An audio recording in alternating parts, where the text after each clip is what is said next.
si e su e bebes Wanga e Faiva manga yo ke le fai ki o si au kaleni Ko sa me la o ia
Wha pe fea na ngalo atu oi lewa ai Samoa o le penina o te fia fia i ai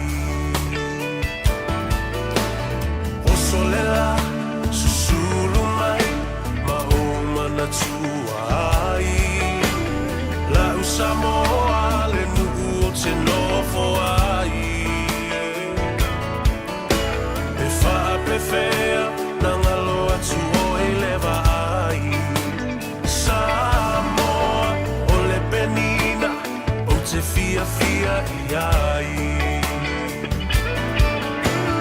Hangi mai se matani e momoli atu ai Hoku alo fai la u Samoa matalasi Hangi mai se matani Ia, talofa lava le pui o mawalunga o le whaafonga tapua ia mai se fwoi o le sila mai moa. I le rei as whareile ua tawalunga i eitiu te mawhaiva awa e mo i ao le tātou te malolo, maso malolo. Alai ngā lulu e ama isi ma eli a vui o le eli a kai kōlenga eli me ngeri kai au. Ia, wha malo i le uso. A whaasa le lau, po le sunga fwoi le li a wao. Ia teito ta loto ta leni ia malana au ondanga mo le tautua fa moe sa fa mali na oi ia ma fa fonga foi ia ma mo foi le ata mo foi ia telefou i mea sa tupu ia au tato fenga ia pe mo le fa na tuino le Christmasi ia au tato 40 atu ile tausanga fo leo to mau diaso mo taimi ia ona fa pena fo i leo ona tatu tu vai ile na aso fa pitoa fa popo le tua tu sanga i tele le usui fua ia ma se o malo si fo le au ona nei ma fa le tua mo fo le abano tatu te felo ia i lumbo le du wele o tua le du ia tatu felo i fo i pu e o manu ai le o pu e o mala tele tala ma na ia ma le malia le atatu fa sofo ia i le ne yaso na mai lo kilisi mas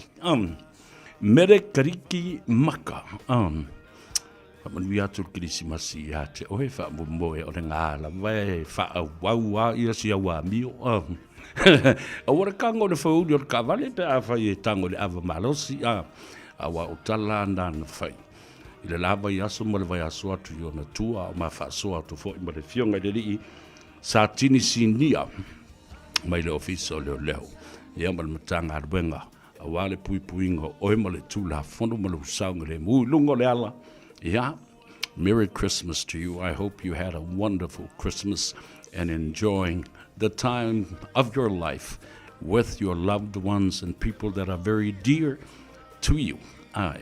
Yes, of course, I had a beautiful Christmas as well, and was able to visit some friends and families, and it's all about people.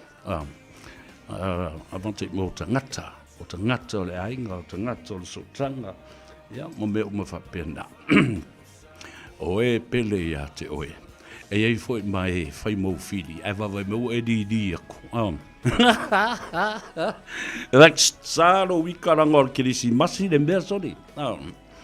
Ia le nā, tala maali e fo i tātou te whaidoa i ai, ina ua ngā ngaifo le tele o Faiva, o le atu nuu le neitau sanga a toa. Ia, ai maise la fo i, o le tātou tūla la tātou i le wha whaidoa i le lua afe, lua se fulu ma le lima. Ia, o le anga le leile nā ma le nofa o le tua. Ia, ta o toia ma ta alolopa ia masani o le atu nuu.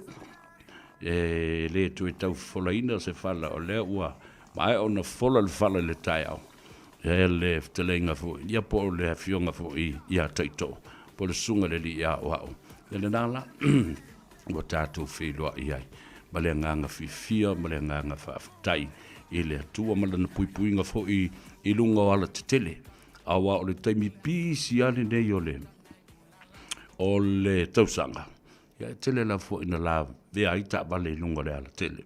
Ia ma tele ina stupid ai ia meni o ta vale. E siri pia fa ngofa benga. O aso ange e stupid ai ma silly tangata malantou me fai. I lunga le awala. Ele pi ele ano fu ele le iai. Ma le doa.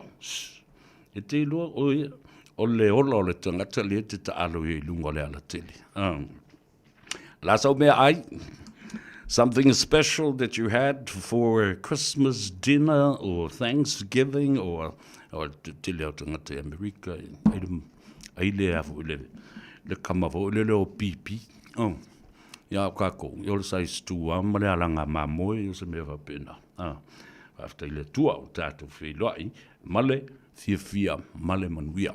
Ola tatu wo e tale pese le fa manuia to ia te o molo kirisimasi. Ya nga e si fea.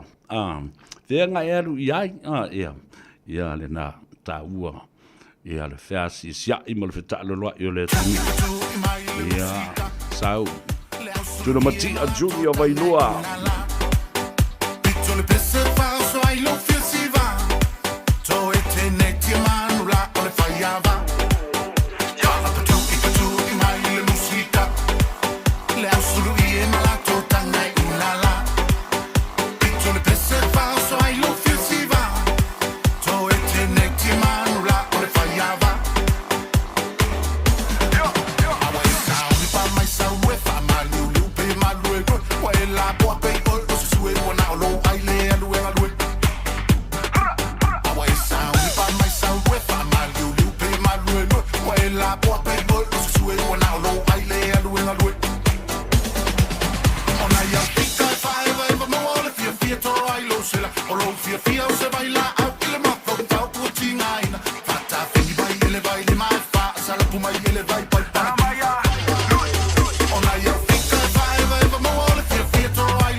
Ya ale mangongi la ile aro le so fa la va solo ya ka fole ole sima ya le na fa vifianga tuna Matia Junior Vailua ya fa fifi ya te oe patalo fa pito ile au finga wenga tofi fa moi o lo via o to ma o to fole tua ya me se fo o night mam tina malolo man balo ya mai le nga wenga o lo ai o no tu ta se ya ma tau o sua supea le ipu vai o le ola. awa le o nganga whale nganga mo le whaalo tanga o tātou tangata. A talofa ngā whapitoa lova fo i a te utou ta mam tina mātutua o le atunu, tua a sinisina, e le ngata i maota malawa, i a whapena fo i maota o tangata mātua. Ia, whapea fo i maota ngase ngase, o whea lava o lo maua mai ai, i le nei au nanga ma le tautua. I na ua ngā ngaifo, i a Faiva o le atunu. Ia, ma le i a tau sa bea, leo lua i a lii, sa yuli so alo i le nei fo i aso whareile. Ia, whaatalo whaatu i o hainga he fia. Kale ngā tele motu tele i sa la whai tuila mo manua. Ia, whapena fo i a i tātou i uporu matu mua atua.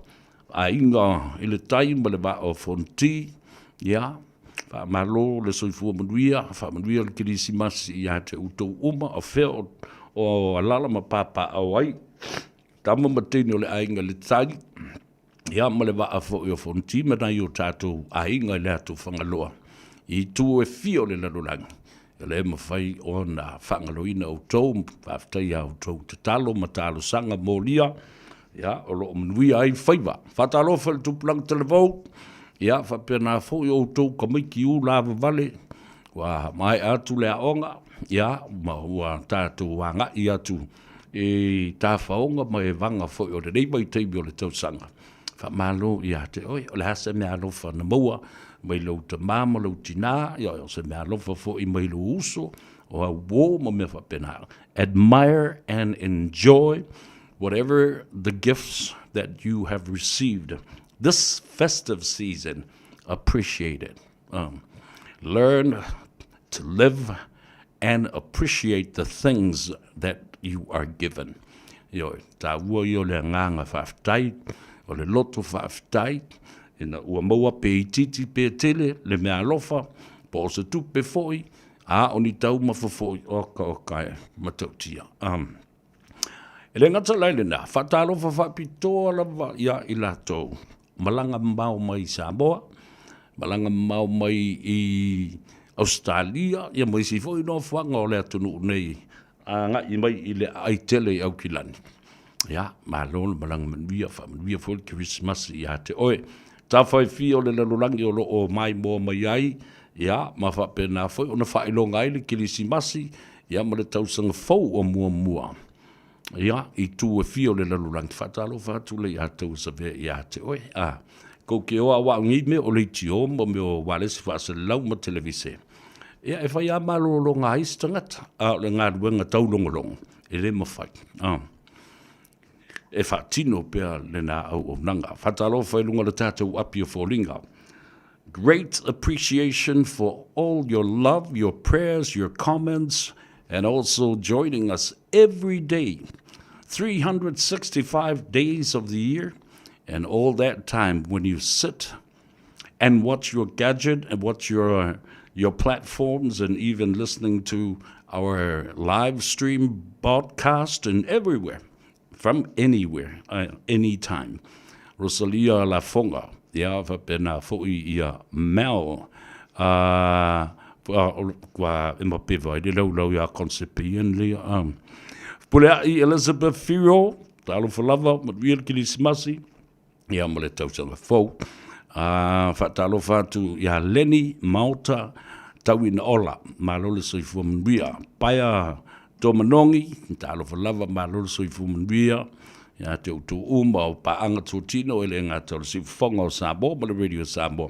Ia mese o ngā ngaifua Faiva, whatasi ai male tātou tāno ava i le asua kai au. Paluru kako ava, tā mafa mori ipo le tai au, Rosalia La Fonga, talo whalava, malole soifua manuia. Ia, whatalo whatu fo i a suni, sopo anga. Ia, o le manua, talo whalava, o nua usala ropati, talo wha, watching you from Anaheim, Los Angeles, California. Tātou ainga umalava Redondo Beach, i Los Angeles, ia whapena fo i Anaheim, Compton, Ere ngō fwere ko kere o le au lava vale, ma le au whasikangaka, le nā. Ia, wapea fo i Franco Silia, ta alofa mbalolo se fua manuia, o lau mua tasi tea potoa, Malo se fu manuia, loto au sia, talofa lava, o fuamatu e tuale fuamatu, talofa, malo se fu manuia, watching you from Melbourne, really le, Kirisimasi ma le tausanga fau ia te oe, le tamaitai Marietta P. Alo le se fu manuia. O Sasulu Paulo, ia whapea fau I Nelson Tamapua, Peter Enrico, talofa Peter, mai really Kirisimasi and a safe happy new year for 2025 from Malachi and Western Park Village, Iranui, Waitek Ricardo Fai Maro Peter. Ea whapena foi ia mata to funga mua. Malo se ria happy birthday, happy Christmas. Merry Christmas to you, Inosia. Fatumiti, ia fo ima mataua. Ia po mataua. Nonu, ia Lawrence Peterson, malo se ria. Season's greetings severely. I hope you and the family had a very Merry Christmas. Of course, indeed, and I hope you did have some too. Yeah, mai sau muri pipi. So alo to se fulu tupu. Talo fa so alo, malo le so fumbia. Ya te oemale ainga. Ya pe fo ia na yo matua. Ya te maole ainga. I sa tina I Samoa. O ta ele, ta ole pai ali I pele. Alo le se fumbia. Nei fo ia so ia mai se ia ole famna twin or ke si masi fam mo sa kiren ko me ai ya sko me ai sa fai ile me fai ngalo o va a parota kitiona talo flava malol so fo mia va talo fatu le so ya la mepa ia va pena fo ia le li fai au ya me ia mo to malava o to weva isa ako mai lanto o le tātou kengi masangi I le tātou paka le Riversdale Park nai vevela I le tamilusanga o meo kirikiti fa Samoa le temile nei awa o aswa nei fa yek talonga le nā le fa anga tamba ia ka alo le lei soli mankua o mea ngai ko ke ka aloi o meo a upenga o le olo o meo le a upenga o le polo e pe o le malo o le maa o le pake na ia maua le tau safia, ta alo fifia, ia, fa masani ai, walanga o faanga ia, tamai masangi ai ia le tupulanga. Ai le oringo foe mo le si, peki le si, le meo le olo, ai kai le si, le ulu le si le paki. Toi fia na mea si, o lola sala, iwa ia kopo, ma lole, se fumuia Mele Judge, talo fa Mele Judge, and the family in Los Angeles, California. Merry Christmas to you, and thank you for joining our journey this afternoon. Hope you had the kids came around, your daughters, and mai ile asi mai oi mama se tupe. Fatalo fatu ile fionga ya tongia.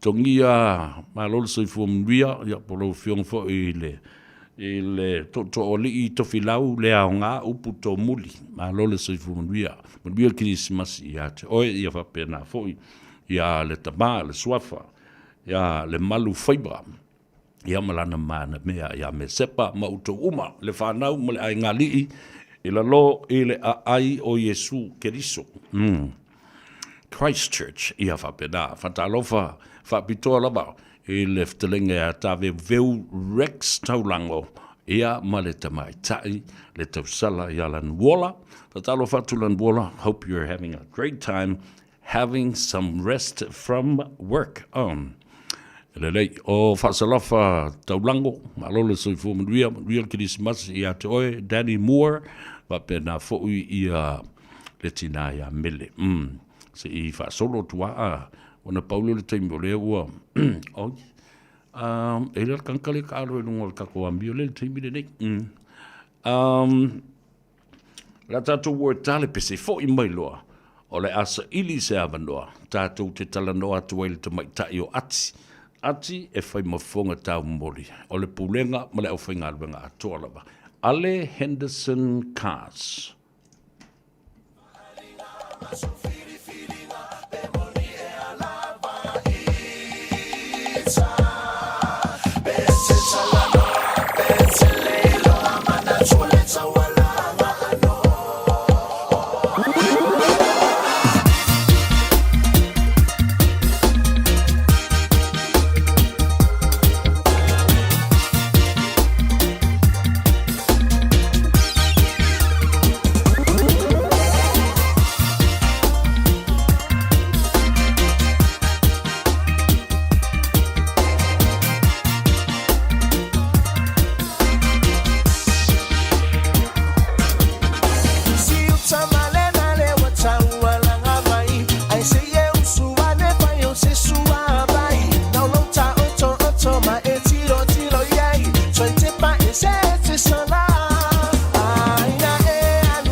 E ole na, whawhiwhianga sui whiwhiloi o le nei fo ia awa uri o le asfarile tawalunga ia Faiva fo i o le atunu mga ngai fo ia i le la.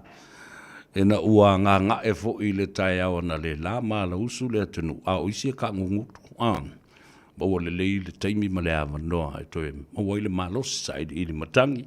Ia o isi la vai edi. E le se mele anga i le mele ngā le edi. Ia ko pena o fatu fo i lenga la vole to ina maalosi tele sunga le dia wa o ia. Ia teito taloto talenti. Saua ia le kai au o mai le taimi le nei. O la vai e ola ia feel going.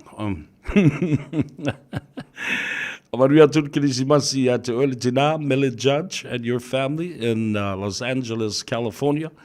Also John Similai from American Samoa.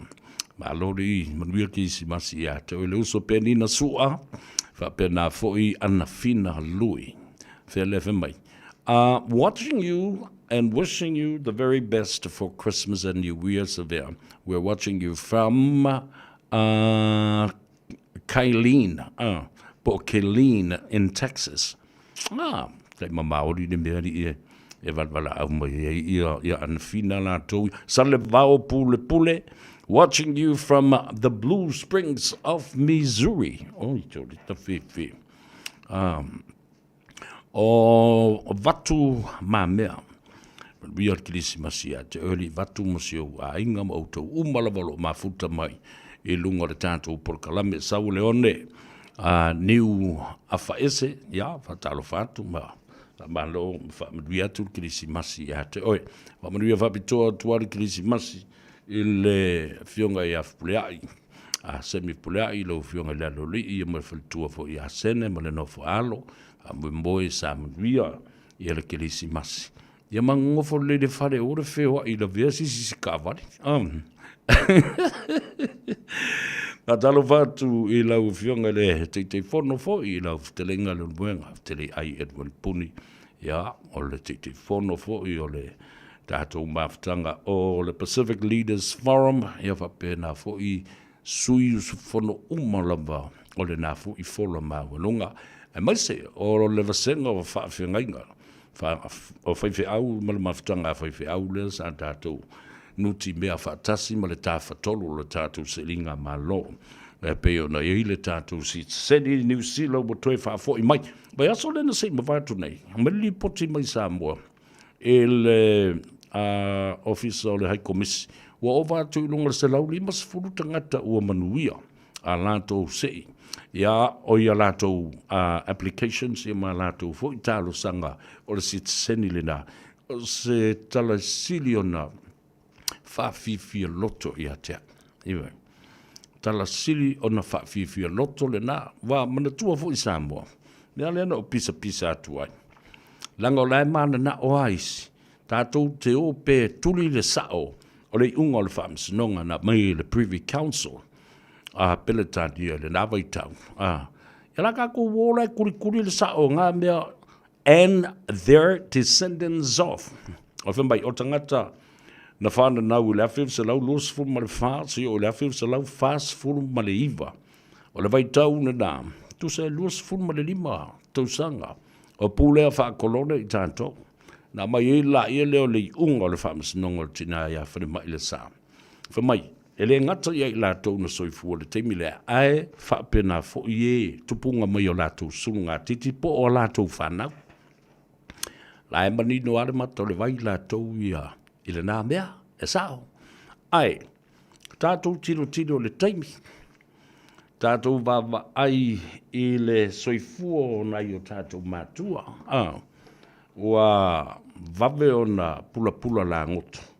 Ia, mawhapena ona o mai ai ia whaingatā, o ngase, o wawe na mātutua. Ia, mawhapena, ia tātou te leilo. Ia, e tau mate i le ete, ia le whinangalo le tua ma le langi whaasino ia i lātou. Ai, i lo ulava mawhau. Na o whatasi i mana i nisi, na mulimuli ane, lātou malama lo i le whidanga leo te matua. Kipi ese ia suli. Descendants. te ngata na whana daung mai, ka kia na ngā mea si tai au. Ala ka ko wofu e koe koso koe i lava. A o lea lava, e wawe ale mātutua mo soifua o nai o tātou, te mamti nā mātua. So, that's another argument some other day, but right now, the time is the essence and crucial to our argument. Whaile me sao, mua lo tātou mātua ia. Ia le nā. Se tala fia le nā. Awa, e mo i tātou te fia nau ai pē, ma fia nau ai pē. Ia ai, e mo i ele o ato toa, tātou ai ia lea manu e tasi ua ulu mai lo lima. Eo. Nā tā ua le nā. O te whaafitai e fo i le lava papale o tātou tangata. E mai sa ia te auto, ta mamti nā mātutua, lea ua uma o na maua o tau si tseni. Maua le nā whaamurianga. Whatalo whātu i le te mai a masoe, ta auli. A mai le tātou nu, uma le tātou wainga ia sau, ia whapena fo ia le tina ia Mrs. Fuimono. Ia, la tau ia le ua maua o la tau whaamurianga. Ia ua toi taliu i Samoa, ia tui mawalunga, ta auli. Ia le whara ua sau ni whaia pepo ois. Okay. What a beautiful Christmas this is. From all around the country, from all around the world. Sa o wharongolongo atu i le tāpenanga mai fo i o le whiunga ia le ota tabo i a male tina ia sau i malai. Mai i nā i Seattle, Tacoma, Seattle, Washington. Opo wa mata o na whaangai oi. Ia, whapena fo ia anti-whaalawe i Hawaii ma Amerika. To atele i o tātou mātua o lo ono nofo isi atunu. Ai o le tā o le mea lea. E monia, ai fia se tseri u mare to atele i New Zealand nei. Ai ono New Zealand wa levana tātou mafuta makako. Ai la ulu oi fo isi kaimi. Ia, a o lea e pei o le tātou uso matua. Fo lele ma le tātou tua whawhine matua. Ia aro wari ia, New Zealand ma Australia. Ai ia kai mi fo lele pi tau whailonga landu, ima whailonga tangata. Ma whailonga o le whai o tu la fono, fo lele se tia i tātou. Ai e sila Samoa. Ile matau tia o le sao Samoa, ma tangata atu motu al Pasifika, ile ta mau a inga. O le atunu ule nei ela i whato anga. O whai ngā Faiva. Whapena fo i la fumanu ma mea uma whapena. Ia, a se sila ne iai. O le pai i o tangata o le atunu. E le pai atoa. A e to tele o le ato. Ia ngā o le nganga i o le kiu. Fo le leo e fo le benefits. Ai rei mangisi o e kaula au. Kaula strawberry. E kipi lang yangi. Kaule apu ma mea uma whapena. O le avatu e mai o tātou tangata e whai. E le fia parapara kingi rima, ma kumukumu rima o kangaka ingi. So if you think about the contribution to the economy that Samoans and the Pacific community are doing, they're doing New Zealand and Australia a huge favor. Ile tā au ngā tele o tātou tangata. Ngā umalofo ile kako le leiri ngā vai kau, ia, kuri kere ngō kako e maile amatu. Ia, e matau tia, koe ako e saingi whakope kope o le ngā mea le kupu inge le visi. Ia, whatalo whatu sa la whatau whanga, ia, whapea fo i mele judge, John, Anafina, o vatu ia whapea fo i sulu o le tala le lei. Whanga tui loma, ma lolo sui fo manuia, whaftai a mosa, whaiumu tu funga fiu, ia, bia liri ki risi masi ma le tausanga fo ia te utou, o loto mua, ia, whapea fo i ia pati le la ulu, o Franco Siria, ma lolo sui fo manuia, ia, FM bai e sa, e pai e wha afa. Ngā umaro rawang le kako wao ngā ia marutun bangi usila ke minga whamelo Ngai wha oso mai lo mamai le turi e makako. Tala fia Samoa le tai au nei, na amatali ai ngā luenga la viai. Ma ua tau nuu ia le la nisi whaatawhawha le fola le nā, o le baatele le nā. Lea ua tau nuu ai fo i matane e utu i ele swa o le mana wanui. Lea o le o ngotu i ngā tei whale. O le a inga sa tunu mafono, ia mana ngā tei whale o tawhito ala. Tala fia le nā o le niktai au, o lai a fo i e alo Samoa ma tangata ese malanga atu i le atunu ma nātu tāwhaonga ma whiwhianga o whai. I le whamna tuino le kirisimasi ma le tausanga fo. But there are other people with a different mission. These people are there from the marine biology and also the Navy services that are there to pick up that oil that is in the tanks of Manawanui. So the work has started this morning. Talo whai, tātu te talo fo i moni tangata.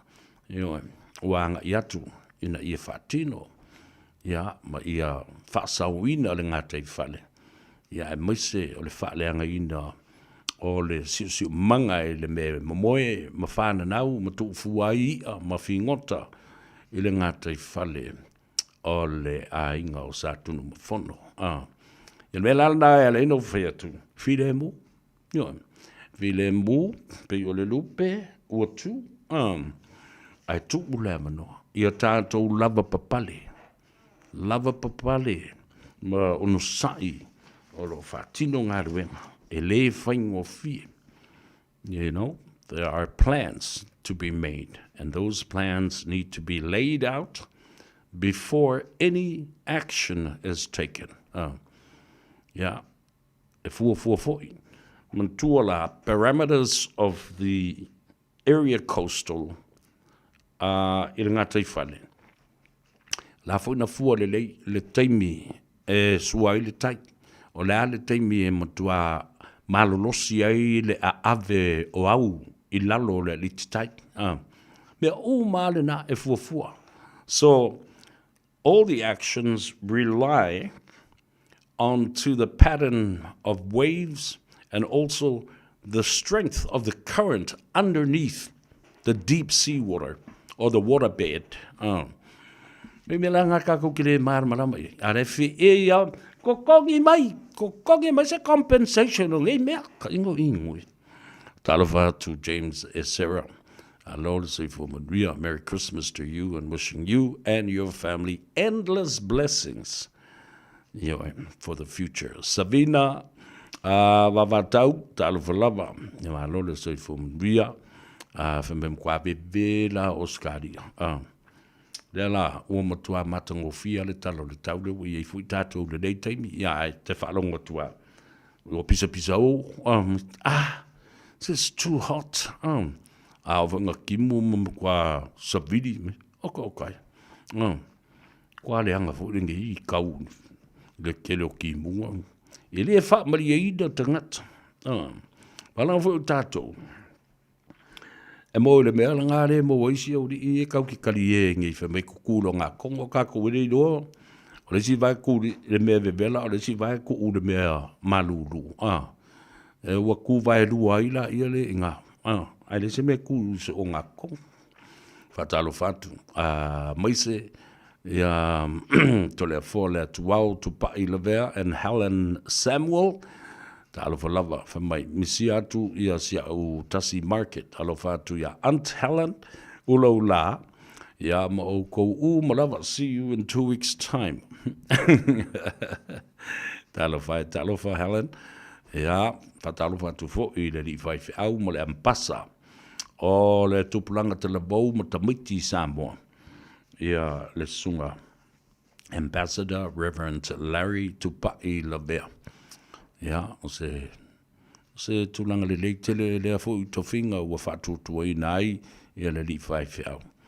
O Filipina Willi, talo falava malole sa ifo mduia ia te oe, mduia to fo i kirisi masi mbale. Fuatino, leo to fine ya fuatino ma ailini. Fatalo fatu ya maleuso fo ia vaisingano, ya ma le tatu tama matua ya masoe, ya tatu sia Samoa se me alofa le leia le toina. Ese mai longa sikisengi le ngā uafain. Alo whaafitai e le mānei o le talo le tau le mawhanawhana whaiwha le lei o for tō ina ia mao e awe le tō ina e whaatawhao ma whaatiti George Sua talo whalawa malo le soifu mruia whaafitai ngā ruenga le lei sa whaatino le nei tausanga atoa e meise au tau o le au whaafonga ia mo le au tustusi la tō te lango mai ia ma te talo mai fo ina ia manuia le tātou porkalane ma le leilo na tāpenanga ina ia e re ngata i le mātango whi o le whaafonga le atunu ia aivi ia i le atua ma moso na mamalu i mata upu tātou te talanoa ma whaasoa iai ia le tala whiwhia la le na lui kunwa yu talofa brother ia whapena fui o na whaatalofa tu le uso ia sa yuli te vanga kunwa yu ia whapea fo le tamai a tupai wawo sola le tina ia te vanga lino foa i talofa brother malole soifo manuia ria fo le kirisi masi ia te oe ma le ainga June Jong Ni talofa June alole soifo manuia ia te oe ria fo le kirisi masi ma le tausanga foa fo o noa wha ato toa talofa lava manuia kirisi masi o Kingi T, talofa Kingi, malole soifu manuia. Tavita sui whatau, talofa lava from Sydney, Australia. Ia, whapena foi i au tātou ainga o lo o au maua i nai Sydney. Brisbane, Perth. O lesi tu malole na, le ua wawa e tune i ua tele, i le stete na Western Australia. Wa nga i tangata i Perth. Ia mana tua foi la o Perth. Sa le tō tele ni Samoa sa iai. Le teimi le nei. Ia o whais tō tele o Samoa, tō tele o la tau ngā lua i lunga le maina fo le kia o guli. E li eile aulu o maisi mea whapena. E tele ngā lua. O whalongo o le stinga te whi ngā lua fo le wao. Mtua la o sifi nei 24/7 all the time. So people eat and drink and go shopping and you live within these premises ai whaila ia sifi ia o whalongo tu le si tamai tai o le matu ai ngai kuka ina e fast fulu lima tā lai le tula ai kuka o le si e fulu ipu pe korus fulu ea ka lai le kula e le ai mase tutongi pau o le tula e pa ui fo i lalo o le torus fulu tala Wele maanga i kene. Whatalo whapitoa lawa i le nei teimi, ia te utou. Lai o tātou uso matua whawhine na malanga mai Samoa. I le ngāruenga whawai teimi. Napier and Hastings, ia whapena fo i Tauranga. O lunga ai Kerikeri, ia Helensville. Ia whasolo atu o wheisi no whanga i o anga i ai. Hawke's Bay. Hawke's Bay. Ya, whatalo whatu ia te utou. Ya, mamoli atu fo i le whamalo i le utou ono sai mo le lau pale. E leo sa mea whaingo fie. Ia le vāvā mamau, ma ainga, teito lua, ma whanau, ia ma mātua fo i. Ai ia lava papale mo ono sai. Whaile ngā ruenga ma le matapoto. Whaile ngā ruenga ma le paai mamau. I whaalawe lawe ono tupu mai. Tausi le vāle lei, ma le file mū, i le vāta ngata whaale uso, ma le whaatua whawhine. Weke kangafua whaale anga le ngārue ngā lesi, ma mulu so sola fu ma le kō lua lesi, ma le kere o le pisa. Eri kari e ale au ambi o le anga.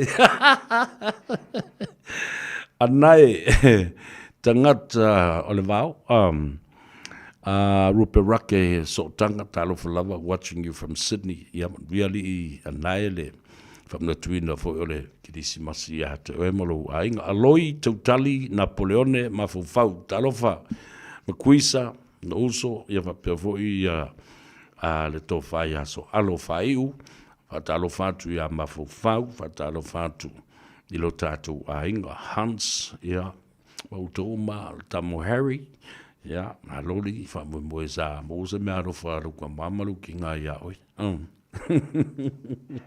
Whatalo whatu le so se eti, alo se eti, ia, wapea nā fu i mawhafta i atu i ngānu wenga le lei o lo tau whaia i tono le tātou a inga, ia me se fwile tō whine ia seu masi ana whanau, i nā le pitanu o Waterview, whamumoe sa au tō mous kirisi masi fia malmanuia.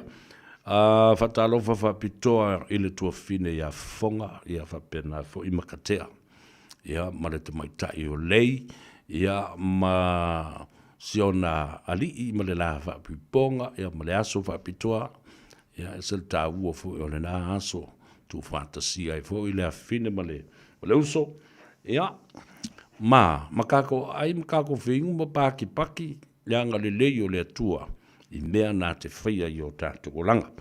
A o le whatonunga la leu a watu nei le tumalo sātunu mawhono. Please, o le nā ua umana toso whata milo i le pā, ma ua ta oto i foi au lape e tusa ma le tula whono, ia ma meo tapu. Ioe, e le mawhai ona to e whangotaina pe uia fo i wātu le whaafunga mai le tunu. Ia no whanga na. Te lero ngā sami ua whaasā nei ona toi anga. Ia i mai mana o mia fo i le usta ia ma le langolango mai o li mawhai pule o le tu malo a tō sa whata. Ina ia malutia le soifua o tangata uma. O lo o iei ina. Paua lea o le mea e tā wai.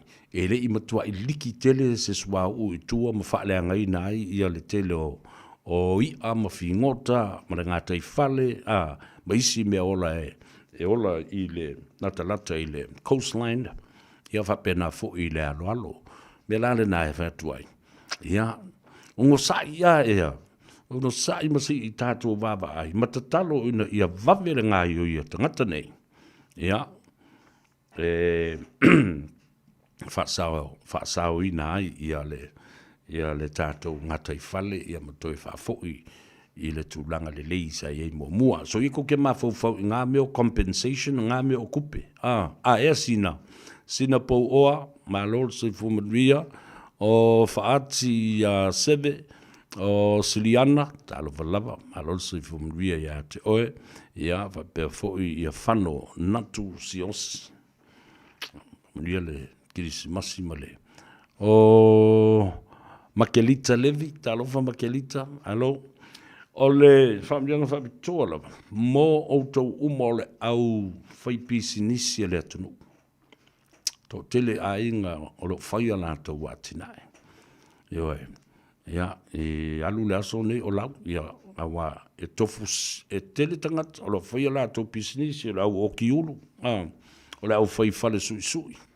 Ia, o le au whaifale ainga, o le au whai taxi, ioe, o le au ave pasi, ia, katalo fatu ia tau umalaba, ngā ruanga le lei o tau whaia, Dora's Market, so ngā tula epa ma nai o nalo ma sio lātou fu, ia inga o au meia ia whaele le leanga, ia o tau mafa, ma mea umafa pena o loa mai Samoa, ia whapea fo ia le Ulutoa and Sons, ia po le Ulutoa and Family, le ngata le lātou whale inga i nai Avondale, o lo tumu pe iai ia tangata, talo fatu le ftalenga le vao, ia, autou umalava, i le tātou nuu i sale aula ma o i salamumu. Aftai le nā o nanga mana nā tūtua o i le whonga tau mawha o le tātou tunu. Ia, ma ngāruru e le tō tele o tau. E le ngā tele nā o le sunga e mataafa, Sani mataafa, ma le Sunbelt. Whana ua siasi e le vason te nei langa o nasa whai le tau mawhtanga a le staff o le tātou leitio. Mana i tau mawha. You have to go there and enjoy the food there and the taste of Samoa and the Pacific. ma ngai lu au yo ma na ile faingo le la ko woka la le oka le na sa u mona ai e sa wo ita ta famle mo le limbu kangola se fa ka inga kangoe tu u le limbu le oka ele na ja watu le fa malo il Evelina's Polynesian food yo tina ya Evelina e va pena fo il telenga ya la pale tio o mtamua yo na la lua ele ngata o Glendon ya fa pe ya o Tara o tu umolo nga luai ya e fa pena fo la ile ele vainga le i ele ngata o le ulutoa molona na tina i Avondale ya ole si fo ya la to watina Malisi la i o tahuhu whafsanga. Tōnu lava male o Tahuhu Boys College o la tātou o tālepese. A se su e se si avanoa. Se i mā tala ai ma le tausala le tamai tai ia ati. Mai le tātou whaleta wale le Henderson Cars. Ina ua 5 minute o le o te ainei ia le tulai 5. This is the remix.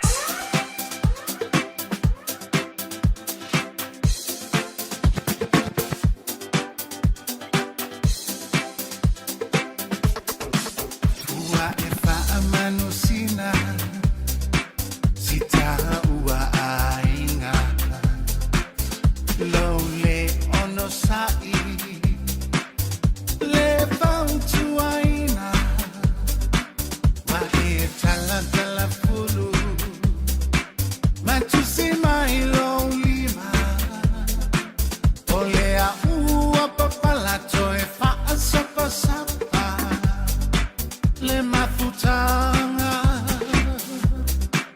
ele ilau lau oe o na lau mai au na e no fofo ilea to e lau oe fai mai e te uli mau o apo le mativa lava olea ua papalato e fa sapa sapa le mafutanga ia elo uau a ofea sia ufanau na tu ua tu te maia eleleo e te atamai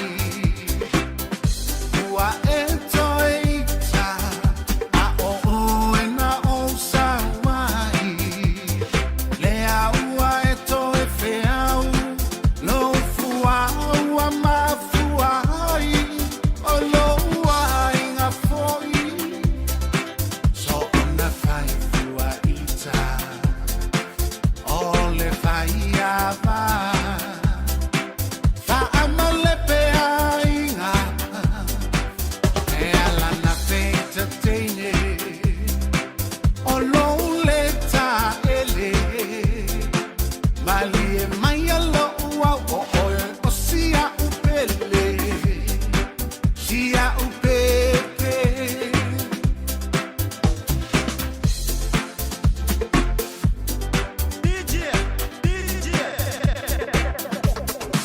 so o se Faiva e si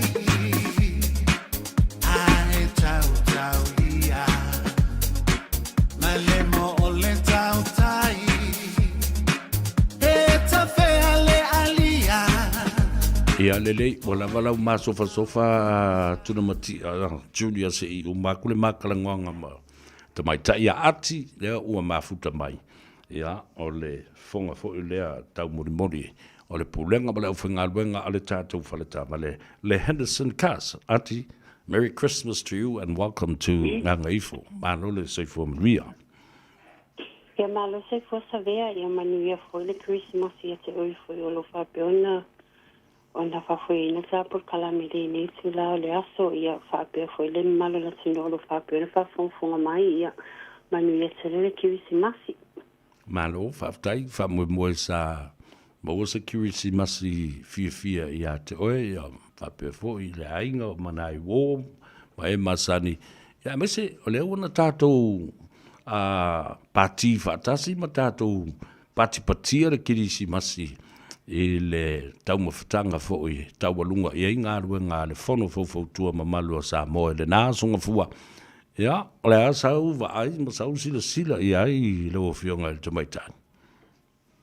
Ia whaftai lava e mola tula whaftai tele lava i le lau whapea fwoi ia lau sunga ia ma tofi lau Stanley mo le invitation fwoi sa au mai i le mato company Henderson ia le sa whai ma o ma Melissa masu i le mato ofisa ia awa i atu le to corporate tape ia wa aia le mānaia le corporate tape le napo mānaia sau mafa ia mea inu ia patase malo si fonga mani mānaia lo si fonga le suina fo yo pese fo i tuai la so ia mānaia mafsanga napo ia malo whaftai i le taliwala au fo i le whaatala ulatu ia ai le ase tali poti mai ina ua e toi fo i mai i le tā ngā ruenga le Henderson cars i le kirisi masi ma nafi wa le fato atatala i le so ia sao le fato atatala ta so fa sa vale mai le lua so le sa fa pe ona malolo ai le na puni sa so de lua lima ma lua ondo ia le o se sala i le aso nei lua fitu ia fa pe foi le vai so fo i le e tapuni sa so le ni wia i le mo mala so lua ia ona se sala fo i le la so tolu ia o nei ia o le sa fa tumulia ni tai au i na isi foi o ai sa fa pe na fa so ai mela so sala sanga ana nafi masala tuan nafi ia le ala o fa pe ona le sa ngalulu e le officer le tai au ia mani lodi ia fa uma application foi na isi foi la tunu sa au mai le pai tai mo le kirisi masi ia o nisi foi o taso ai nga mela loi nei pia ma pamste no le sa malanga me nei tai au ia fa pe ona asila loi me lo ma wai le no me tai au o mai pikia la so sa vale ia fa sa sen sa sign up ia te sign up le fa uma sui de i sa ina no le so ia o le pe to fa le fa fo dai to fa le so i fa fo ia le fa uma la so sign up le so nei ia na o isi fo e o le fa tali o tai au le fa pe o le fa uma ia la so fo i sign up ia ma pike ala so sa vale le malo sino lo fa pe o nei lunga nei o kilani o le fa mo lava ia ta so inga le o mai mama o me le lo ia o ta so nei o kilani o le fa muni ia o la so la le fa uma la so sign up le afiasi ia ele ta punia ta so fa sa vale malo ta o te le wa o te lo ia inisi o na malanga mai fo ile i ngā ruenga fa vai teimi o whātaua tu ta vale ma toi fo i fua i le teimi fo i le umai la tu kon kalate ma toi taliwi Samoa o inisi wa ngai mi whapena o le tūlanga le nā i taso whānau fo i taso ainga le o mai e ngalue whawaitain e le o talia ina e le o talia ina ia ne taso ainga e tele le fia fesoani pate o lungo lava le o requirements o lo mana o mia mai finance so e mana o mia lava le full time ia ma le residence work visa na o le work visa le mawhai o le mawhai o na apalai le work visa pato o vaenga i o mainga luenga whawai taimi o na la so le umatoi foi o la so le umatoi foi ia ai e le mawhai o na apalai la so na o le work visa le mawhai o na apalai ma le resident visa le mawhai o na apalai terminate o na o requirements lava o lo mana o mia mai le finance finance okay mola nei lo no winga ai se vanga na tangata foi le ngā lue whawai teimi o mea whātau a tō lo le tāwale without any finance, just to pay cash. Oh. Ia sa'alele, o le teo lolo anai tangasa ia leo mai ngā lue whawaisaimi. Ia. O leo o mai whaasau a so le tau le sa'avale, ia leo mai sa'oa pay cash le sa'avale, ia maake ia o sulanga ina, ia o le salia sulanga ina, o no leo mai whaasau sa'oa i tupeleo mai malato, o le sulanga la leo le apply le finance. Ia. Se sa'avale, ele aila ele mawhai. Ele mawhai ono o leo mai ngā ruenga whawaisaimi. O le soi fo i Samoa. Ele o ele citizeni pe residents pe o mai work visa. So leo mai ngā ruenga whawaisaimi fo i lea o leo mai tai iwa masina, sausanga, dua sausanga. Ia o leo masai fo i Samoa. Se leo i eise ele stulanga fo ile o mai manunu fo ye nei se teimi umi. Ia. So leo mai se fo i Samoa. Ia lele. Malo whawtai. Ia, sesi mai ngai pa uia te au ai. Manu olo whawhonga mai le tunu a wa o le ua amatala ngā ruenga le so. Ia tai au fo i tātou e whiro ai i. Ia sa'alei. Ia ele wha'u mai nei sapo kalami sa vea ia wha'ama whailoa tu pele malo la tunu olo wha'apea ona siring ia le tūlanga leo le benefiti ma le pensiona ma le part-time. Tuso vaenga i sa loo o sa o le salia le Henderson Cars ai e ona ia ingo. Tau ona i se tangata whainga ruenga e oto o lua ma oe le application o tangata lea e support singa oe a o le saavale ma tūlanga o mal finance e alu o le saavale lalo lowi ngoa.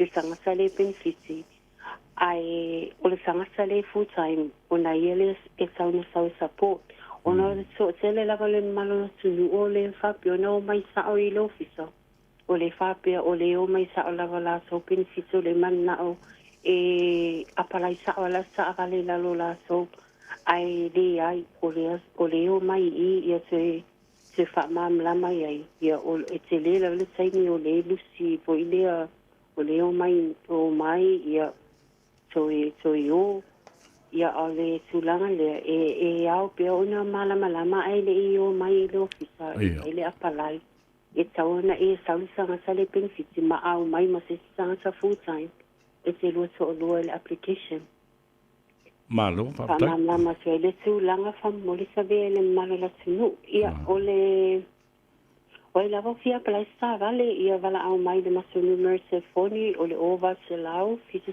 tastasi ia pole mato Facebook page Henderson Cast ia ete meli mai ia sen uma mai o documents mo details se whaonga molo o palai ia male maso address o le tasiva fa Kevin to Shaibi i papa toe whaftai wa savia mo le wanoa.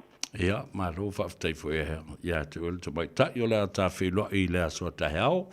Ia, ma te ta ia tu i le malos. Ia, mai se, ia, ua ngā ifo i fo ia. Ngā ifo i fo ia, Faiva nei as whareile. Manuia le whai ungo le vai aso i lea soa ta heao. Ia, whelua e ta heao, ta vea, whaftai la kumule wanoa, manuia fiafi. Ia, whasoi fo ia mo le te minei. Ia, whasoi fo. Ia le la ati mai le tātou whale tā wale le Henderson Cars e te wa me mo le telefoni le ise tongi o walu se lau fitu tastasi ia a leo le nā hanga i o le lato tuatusi se lau iwa sfuma le wha Cavendish Drive i nā i pampa toe ia po manu kau foi le nei whatalo whātu i le to o tele o tau please do me a favor. Press the like button, leave me a comment, and share our program. Share our program to a lot of your friends and families and our people all around the world.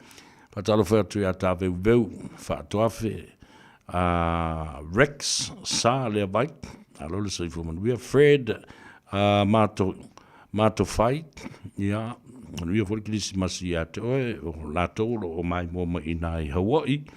Moral Tui, Talfalava, Alola Sifumanria, Alapati Tonga Ngae Afualo, ia, pe foi Alfred Mo Fanua, o Hala, Jamie Hala, Bese Kongara Komane Hala, for Lau Fruent, Talfalava, watching you from Korowa in New South Wales.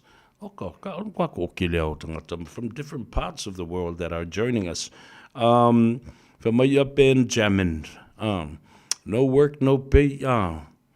There's already I same as I manatua for ile mele le baba ai tato. Ele na ole one ole tu malo matupulanga televo. Ye maisi matai malato amatale mele o le fe'ei batu le pa'i o le ainga sa tunu mafono ma le whauru ngā tangifa whauru ngā tangifa ma le malu le whaletonu wa ai tupulanga tala vau ma ai le au manga o le ase mea lātou te au ngā ai i tangata ia o mai fafu e whaire ngā ruenga pe ma whai o nā o ina o tau. Perhaps this is a perfect time to be trained in marine biology or marine engineering or marine work. Well, o tamanga meo commodores, commanders, o tangata maulu, ea o e ngā male maulu, sisi ngā e fwoi ma se ofu maulu, o sisi la koe e ngā. Awana mea le na, tele anga vaa. Tele me fo me fo na awa uina ai. Ia le tātou tupulanga. Ia po ole malosi po ole nu. Le au manga. Nu umafio anga ole itu malo sa tu mafono ma le atu sa fata. Oi vai. Yo. Ele ona ole o vai. O tau na mo ni tupe tutongi mai. Ai o sila matanga ipo wa nisi a manoa mani to mai fo ya o uina. E malama i ngā ruenga whaale ngā te whale i o ngā samia. E o au kopo poko e mauru.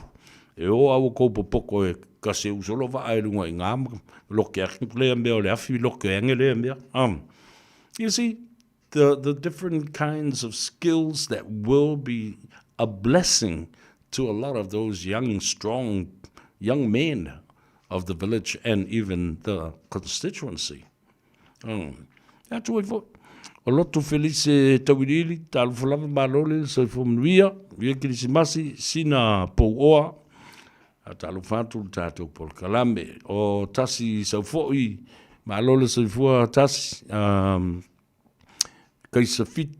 kaisilita talu fa maloso o lotu felice ia va per fo ise nara tu ya tua alo lava mabil kidisi masi lauto fa misa ya va per foi ia o Sally Taulimba o Rita Tui Enderman talo for Rita sister Merry Christmas to you and Father Michael Enderman Alipia you Jehovah Elohim God is good and in control esa le ya mai you te petele ema kalo fai dele o kengi le Hamas mal Hezbollah e wo o mai lungal ka ko vai so esetu ya olo o mai mo mai nai opotiki talo fai via lavar Christmas ya te oi ya male to ainga ya mai latu fo yo le na malanga mai I nga ruenga fa vai teimi le mfai ona fa ngaruina o tou ni fo teimi o le tau sanga ya e va mau I ainga ya na paule me e anga ai o le o social ya ma fio I onga ngai ka vale me na le no tupu fa lave ma fielo to si fu mo lo to sanga le mu ni si o tala mai Samoa ma tautia me la tupu mai Samoa fa mai le ni fa lave le vai te bile na tupu o nei le Krismasi ma le na pau wale bea lai ma waitanga te rungo le ala tele. O polo ka leo leo. O le au o ngā ma whio I o ngā I ka wale. O tō sisile e. Tau ke whiu e whaiaku. E a kiri e ia. A mio isi. A mio wha kaupoe. E raka kōra su whangua kako ki e kaupoe rea. Ia, saudaia. Mr. Cowboy Sam Shukun. Upalatata.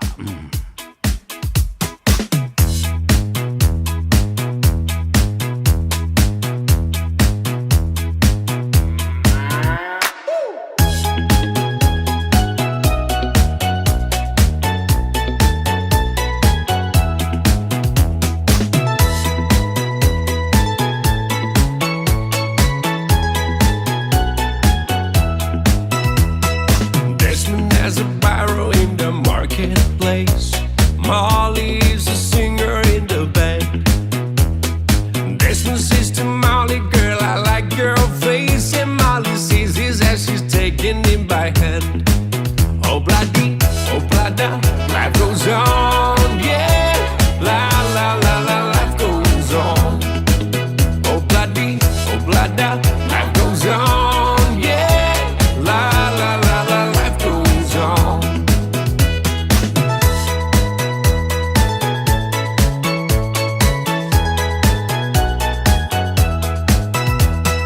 Desmond takes a trolley to a jewelry store, buys a 20-karat golden ring, takes it back to Molly waiting at the door, and as he gives it to her, she begins to sing.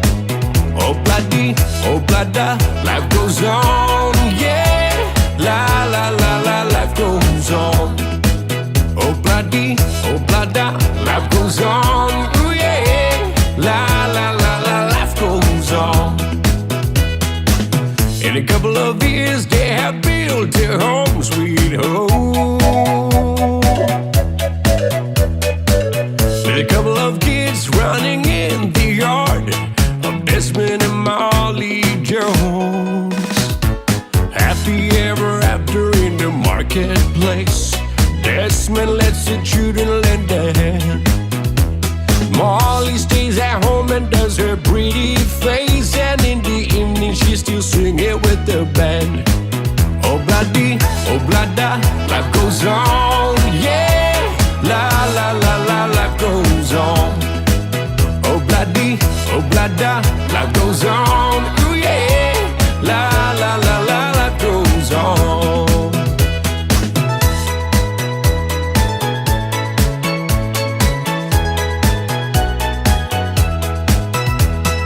Desmond has a barrow in the marketplace.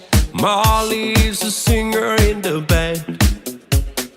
Desmond says to Molly, girl, I like your face. And Molly sees this as she's taking him by hand. Oh, bloody, oh, blada, life goes on, yeah. La, la, la, la, life goes on. Oh, bloody, oh, blada, life goes on, yeah. La, la, la, la, life goes on. La, la, la, la, life goes on. La, la, la, la, life goes on.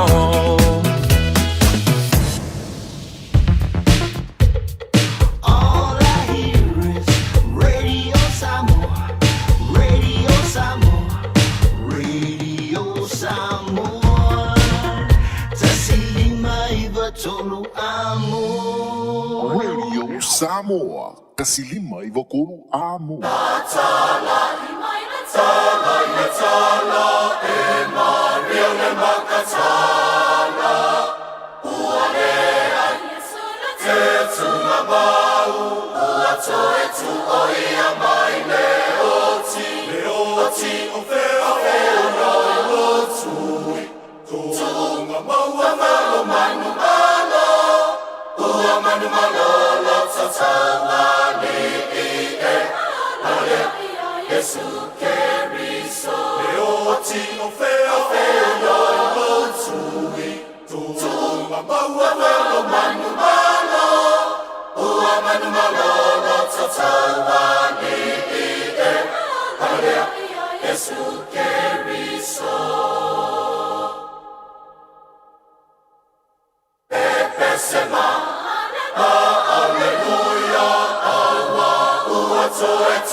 Let's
Wake up to the morning light, wipe away the lonely night, let a brand new day wash over you. Wanna see you smile again, show some love to your crazy friends, wipe your tears away, those days are through. If you move just a little bit closer, you can put your head on my shoulder. Yeah, yeah. So baby, hold on, just another day or two. I can see the clouds are moving faster now, and the sun is breaking through. If you can hold on to the one that's holding you, there is nothing that can stop this crazy love from breaking through. We're breaking through. Whoa, whoa, oh, oh. We're breaking through.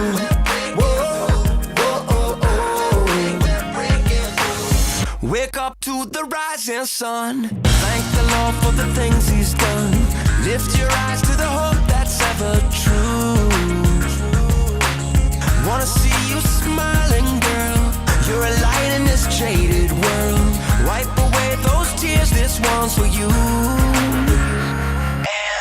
Come on, move a little bit closer, you can put your head on my shoulder. Yeah, yeah. So baby, hold on, just another day or two. I can see the clouds are moving faster now, and the sun is breaking through. If you can hold on to the one that's holding you, there is nothing that can stop this crazy love from breaking through. And the stars are up, they're shining for you.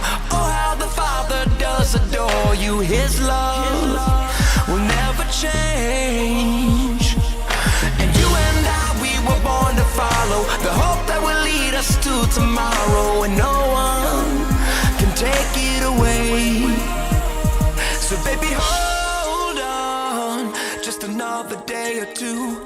I can see the clouds are moving faster now, and the sun is breaking through. If you can hold on to the one that's holding you, there is nothing that can stop this crazy, crazy love from breaking.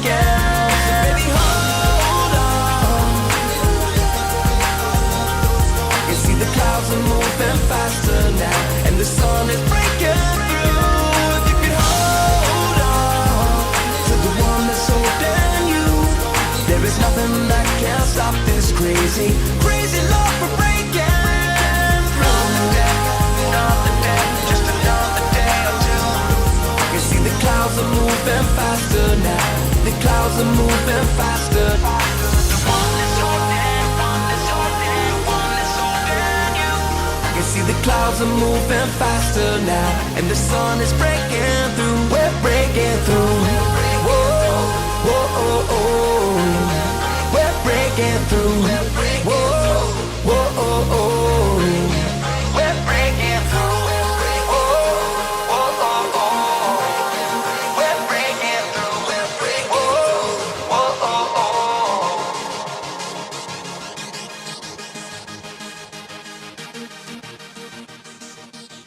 Ua na ole Radio Samoa se furulima iwa toru a mo e tautuaina o e ilaungangana fitu aso le vai aso.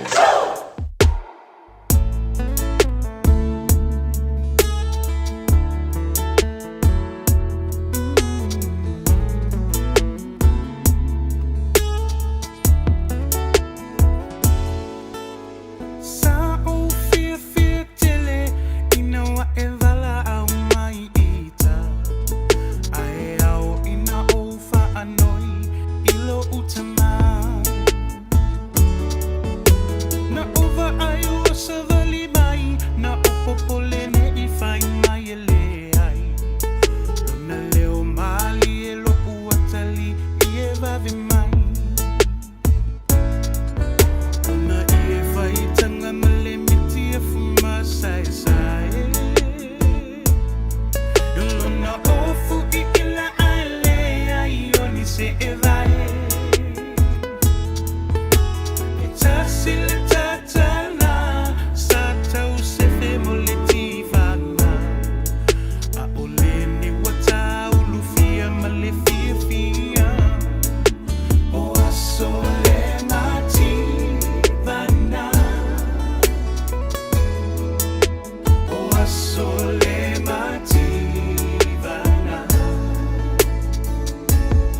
Attention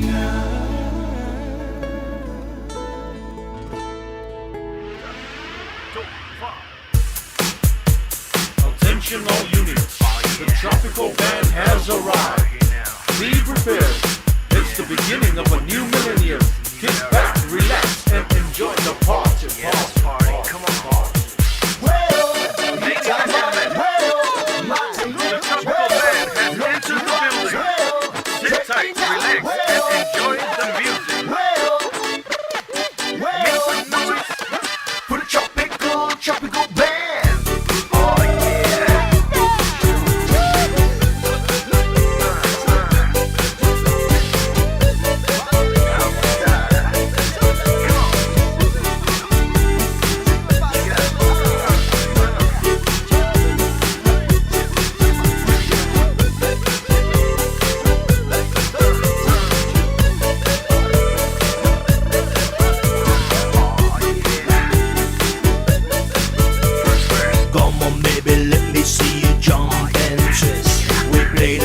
So that it will sound so sweet.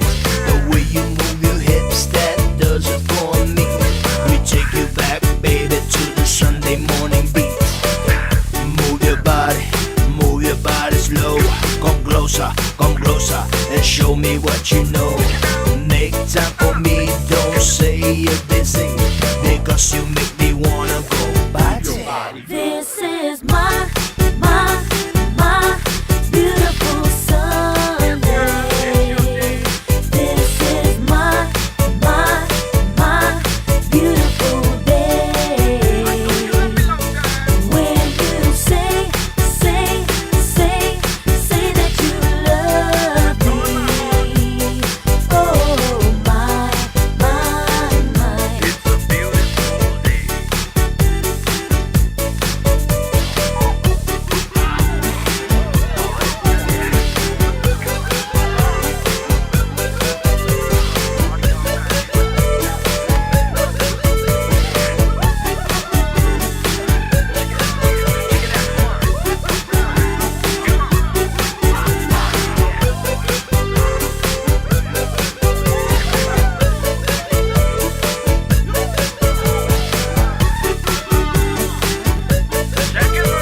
Say dance everybody, move that body, let the party go on. Move your legs, shake your head, wind your sexy body down. Come on everybody, join the party. It's the music made by the tropical band. So everybody, let's dance together. You know what I'm saying? Hey, all you sexy ladies, just move in closer. Shake it baby, shake that sexy body. Give it to me baby, give it to me baby, give it to me good. Now jump up and down and let me see you move. Ia lena, o whaafianga su I whiwhiloi, o le asfareile tawalunga I ai, ia mga ngai fo I Faiva o le atunu o. I le whae unga le nei fo I tausanga. O vai atu I le me tautia o mea o tūlai mai Samoa. O mea le lei atoa ma mea whaale le lei, o le mea le lei mua la lela uta ua atua. O le tā ua tele o le saini o le whengainga. O se mea lofa, o le whare tupe, o le lalurangi. World Bank had just signed over $22 million to the government of Samoa. Io so soani le polo keti fo I le tasi le miliona. Tu sala a wha li liu le tupe le nā. Le ana saidi anei tai o le whare tupe o le lalurangi, ia whatasi e mo le fionga le minsta o le polo keti. Ai mai so tinam te mai tai maanga fa so tai. Le fionga ia Honourable Minister Mulipola Ana Rosa Molio Ale. Whaaliu la ia le luas fulma le 2 miliona ta la Amerika le na. Tu titi a maua le 5 miliona ta la Samoa. Wa watu ia le whare tupe. Maona tai tai. Wa ta milo I tu malo e 5 le tasi. Ma whai ai le lātou li poti, o se polo keti ma tautia lona au ngā. Ma o le ala fo I la lea o lo manatu ai le whare tupe. E ala ngā te tau o na lātou fisosani, I le whainga māloa Samoa. Le anga o I, o le ngā lulu e whaatasi ai, mai ai le fola mawalunga, ale malo ma minsta si o mai lava, i matanga aluenga, fatasi ai la ia lea, matangata ato le tu malo, le fono whaavai o le tu malo, tu pulanga, o le i tu pao tinam te mai tai whai pisinisi, o li ima whai pule o le i tu malo, ma le i tu malo, i utu sisile la ia, it's not a loan. It's a grant that we do not need to pay back. So you see, ladies and gentlemen, o lo te le sao, le fwoi whainga malo, le whai iei tala tangata ia. A mi se a fwoi atu le pala tō ia ma i mongi ia ma le lato media. Le ungari ai whawhasa le nae Sydney, Australia. Whamai e le aunga. Da le au ngā whawhia. Se te mua le ne watula i mai ai, se whainga malo fau, ma whai se whainga whapea. Ina ia ngā rurue ma langu ta sia a tole atuno. Ia silsila la ia i le 5 tausanga leo a mai e whaatino ai le name. E o tu fo i lisi 5 tausanga, wa sau lisi 5 miliona. Ole ma kua popoko al ka ko malo. Mona ta itai ma minsta. E afu i oe, e ta alo, i mafau fau o tangata ia. Fale tupe te tele, ma tō sina mai i lato. O mai sila le mele e fai. Sila le mele e fai tono Samoa. Mati na e a tangata alo whaatino ma le i tu malo. Ina ia lava tau mafa i le atunu. Ia lava tau mafa. The supply and the food security is immensely important. Ala mea ua extra. Ni mea ua whaasili i tau mafa o fua o whaeleleanga o la fumanu, o vau matua, ma whaatoanga, o whainga Faiva, o mea lana e au mai fafu. Mai fafu. A la ua matua matautia le mea o iei la tinai. Ia le whasa o tō whafonga. O le loto whamangalo, o le steering committee, ia po o le committee whafoe lea o te whanoi ia le whionga i le minsta o tupe, lau timu ia. Vai. I le whasosoi na mai o le miliona ma le tupe, lea taimi, lai whi e ia, le mele ato atu le miliona, ana tau nofo, ana whea, whai sisi matufa atu se miliona po se lua se lau wafe ia te uto. Lea lau a mai le whai unga, a le whionga le tamaita i Loia City. Ia, tau nau susta i le pā, i le whatino i na o tūla whono whawai, ma ta iala la o a watune ia i lato. Ia lea lau wha mamulu mai lo male. Ma le iwa sifuru mon tupu wafi. Ia le me tau. E whai e istangata. Ai polonga ai mama ini le pau o tangata o le itu malo. Whatalo whawhapitoa i le uso ia Juliano Bryce. Ia ma le ainga. Ia tele li i le kirisimasi. Ia ma le anga tufo i le whamnatuina. O le tātou tausanga fau. So now, Mulipola and Rosa has solidified and confirmed a partnership with the World Bank for the next 5 years, a $22 million to fund the $1 million Samoan Tala project of 51 constituencies. Ko kai matautia.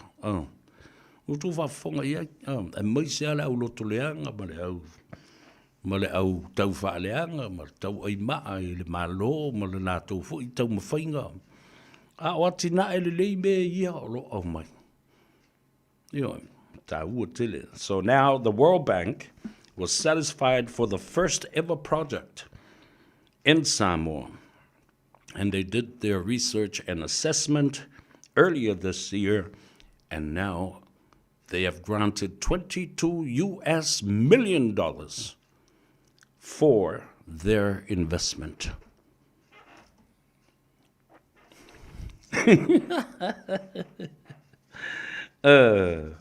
Tala ba da ia le da ma o le so le ka ko ke pisa ma vewa I ba ai ba fi ma ta fa fao ma enjoy the beautiful sunshine in the summer in New Zealand. Ala wa mata ngarwe ngarwa alman wanui. Yo.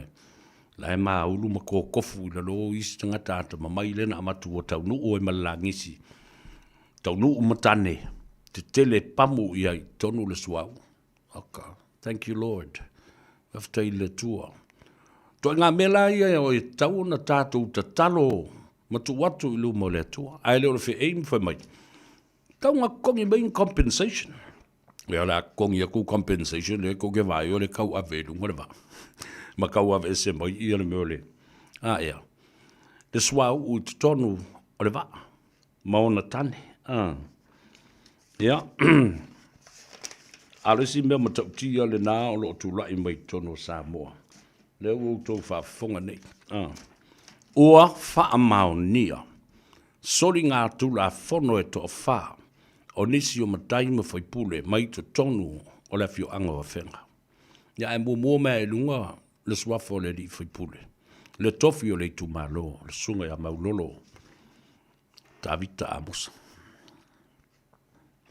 Nala o tō whaafonga nei ai. O le a whaio le whaai unga le vai asolea. Po ona tua tu fo I le toia e mai o ngā ruenga. Umala ia o na whaamau nia, le a I tui ma le mi ngau, mausta ia le polo inga le whaamsinonga na tui natu. Ina ia tau fia ai le toi whaatula I ese whaamalosi. O nisi o a inga o le au waa o lo no fo ia, ele ia o lo vevesi ai nei. Sa o tele o lau talana avantu, wow. Pau ale bea whaaftai I le tua. O le leo ti o stangata. Ma masaa le toto. Ma whetau ai. A o lea lava. O wa o le mele au mai nei le tala le whaamsinonga. Le na whai e loa le whaamsinonga. O e le fionga le whaamsinusili. O le usita ia. Le usustai, le mi ngao, le whaalongo. Sori e lo ma le tūlafono. O le tau whaoso so pea o tūpulanga tala vau ina ia o e whaaleanga mea ia o umana amatu le whaamsinonga. A court order has already been in place. And obviously, nobody cares about it. Starting from Maulolo himself, who is the member of parliament of the constituency. Le tūmalo manenu. Le alo le whaamsinonga. Le alo le whaamsinonga. E o mtua whaasino mea libo le whaamsinonga guilty. Whaamaunia le sori o le tūlafono. Lala foi la lea. Lea la laido whaia tū le taupule mātou I whangori ma Samoa. Ele I o nisi o matai ia. Tu salauri ia le whaia le whaatonunga. Ele I o isi matai. E whaatino le saisei mai o le tō whaia so alumanu. Ele I o, nā o le lātou upu. Na whaatonu ai le au manga maisi matai. E o e whaine mea lea. Lea lau au mai, wa guilty tangata na o e whaatino le mea. Ai no whanofo matali e, ali I mawhaipule o le whangoli I na lātou whaia le whaatonunga. Lea lana o whi nau tuai, tutusa le lei alma tau pule nei. Tau, ona mōlia fo le whaamsinonga, e na whaia le whaatonunga, tusa pe lātou te le I o e whaatino, le sori ngā tūlafono. They are just as guilty for giving out the order to those who actually did the actions, performed the actions. O tau whaafonga iai. Le mea la lena. Le la la. Tilo ne iai. Aso sfumare iwa o Januari. Lua whelua sfumare lima. O le a li liu mai ei le whaamsinonga. Ia, le ala ua uma na whaia le whaatonunga ale whaamasino siri. Ave le kopi o lana whai unga i le komisina o leo leo man matanga ruenga o leo leo.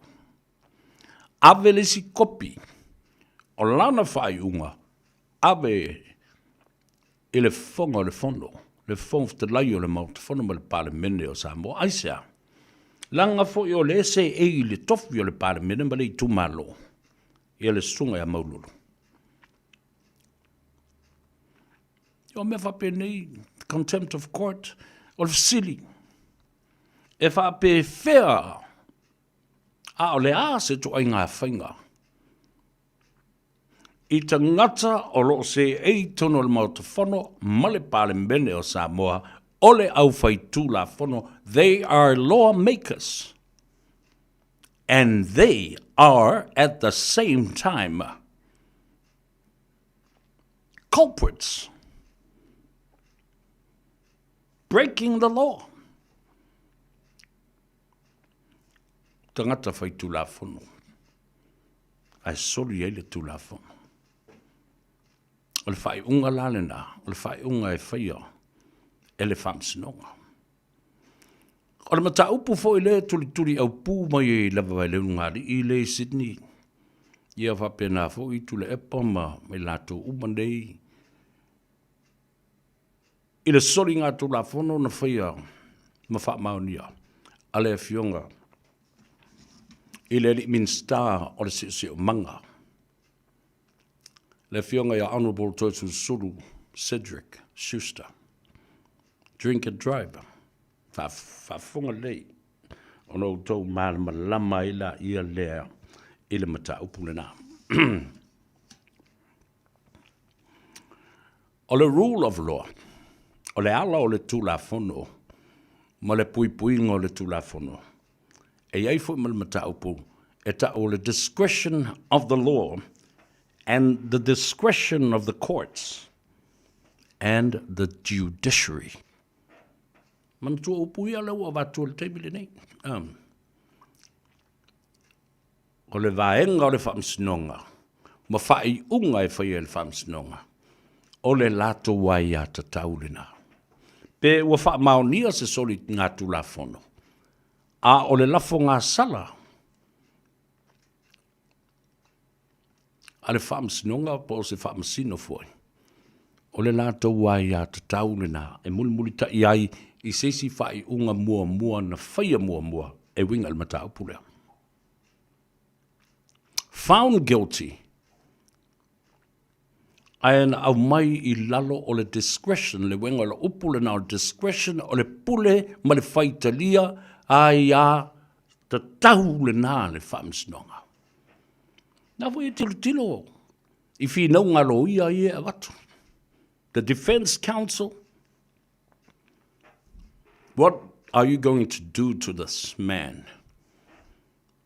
Mauna ngā waa, maana tā leni, o lona to mai, o lo o ia u mia.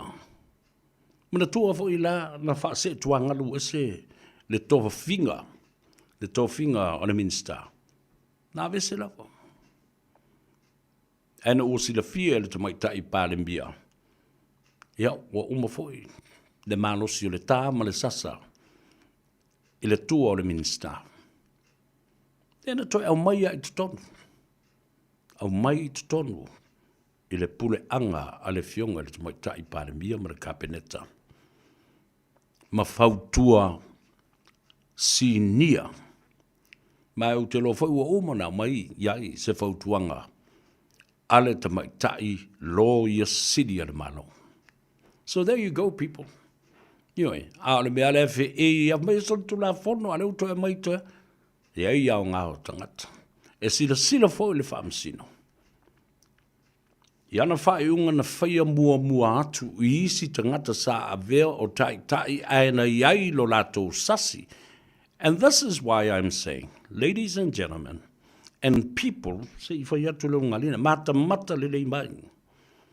Ma whanongo longo lelei mai o lua ia sa I ama whaki, o ima whaku. O no lua maua leo se mea o ngāma se mea fau. E le vai ngole tulafono, e tau judiciary activism. Dale wingo le namia. E ia fo ia vaenga, wa atatu tiltilo nei meo solo te e ia fai nei. Petitions. Marches. They are forms of activism. Te whasanga tau. Le taliaina. E whapena le wingol whamsinonga. Because they are the protector of the Constitution, which is the supreme law of Samoa. O lato fo I la le lato discretion ma le lato haiainga. E whai se whai unga. Because obviously, something like this, a court decision was already made. Na whai mua, se whai unga. Le fo uto e mai le whinaunga le nā wha le tulafono. E wha ngai I le mea lea, e le mwhai la na, se ese mai ai, le whionga I le whamsino, sa wha malu, I tawalu manga o le whamsinonga lea, o le whionga atoa sulu Cedric. Please, understand here, si tau maale malamba here. Nyo, pia na lea ngai, le tau te nofonei lea li iyo, o pulotu ma Canada ma laule ai vale o tangata.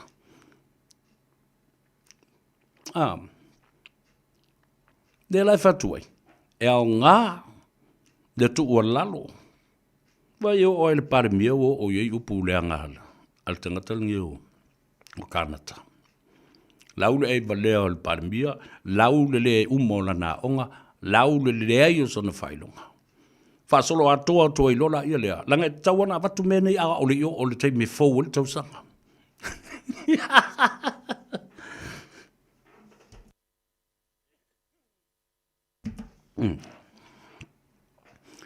Ole toi tā lea e waku mai le kanga mea.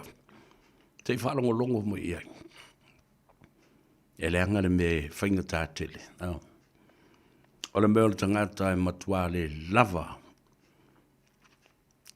Le auto sila. De lava le whautanga. Ma le toi tū ma tilo. Ma whau I upu o le awhai. Oi le whai ai. Whai le tai o le malo. Le ulua I tamai tai o Samoa. Le ulua I tamai tai o le Pasifika. O se ei le tofi. O le pare mia. O le atunu. Au tau whaafonga nei, au ina nanu, pētala noa, I se whaatala noanga, manisu lau tu stala, e leo ni tangata Samoa.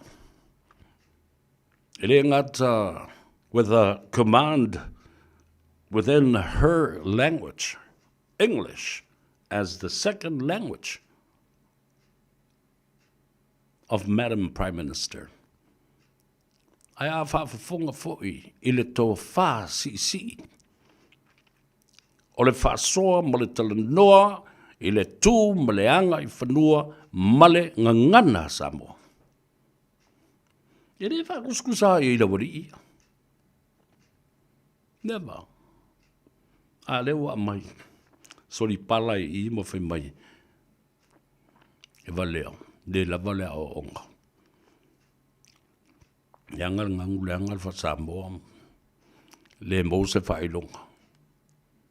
Le whatua umafo na whae iai whaalo longa mau le longa the honorary doctor of philosophy. Na. Ano ufa pena atu. E tā ua I tele la le malamalama. The rule of law is still there. The discretion of the courts and officers of the court is there. The precedence has already been set. Sa iai whamsinonga mua sa tūlai mai. Sa awhia I fo'i isi minsta ma isi whaipule o le mauta. Aena, o le tō whāle nā, a le whamsinonga, ma le li whamsino. Ai o le tō mai, ma le ata mai fo i le nā, o li i lo ia o lo tutu mo i nā tau, o tai o le malo. The court, the officer of the court, or the judge will take into consideration every legal argument that is laid in front of him. Oi whaitau. Mata i le upo discretion ma le aia le whamsinonga, nā te whai ai le whaiunga. Ia wale mta upo le nā. Judiciary activism. E le taimi e whai e lava. E le whamasino o na mafu whaunga aisea. He is not an angel. He is not God. He is not Jesus. Wai le lo ia sili na ta mai. Whapena foi. O se whamasino lawi lo i le tala whasolopito lalangi pa whai te inkalesi le mo le tulafono ma o ina le tulafono. Jerome Franks. Tasi le nā lo ia ma tasi le nā whamasino. O peleta nia mo le atu laru o malo au fatasi. Malo le taupulenga. He will decide the fate of this prisoner in front of him this morning. O lana case mo muarina. He will decide the fate of this man because of what he had for breakfast this morning. A le leila na tau mafutanga. E iai se mea na afia ilo na mafaufa. Ai saulo o ia lea o le case mo mua. If he is in a good mood, you're lucky. E te tū mai loi luma o le whamasino lea ai sa iai se mea sa kaula velang ka vale pe misa malong ko lua le fale. That will happen. E drag mai le mataupu le alanga o whamasino e leo oni a ngelu ma le tua. O tangata fo i e peo i tātou. Nala na e leo na tāua te le upu le na in legal terms ole activism. Pe vo le tau te e se vaenga o se tulafono na tusia po se meo se vaenga o leu au mai iluma. E fai fo ane mafo fau le whamasino la tau e fai ai ana fai unga i le mea nā te manatu. E ta oto malolo ia i le tulafono. Dala le nā, te so ia se. Ta tia le ngā lewe ngā le whamasino, ngā le whamasino. Ia lea la ua, ta taunu ulola i le mataupule, ia whenga. O le tofi o le tu malo, maisi matai māu lulunga. O la tau swafa o lo tau ave tu lou tau langi o le tu malo ma le whianga.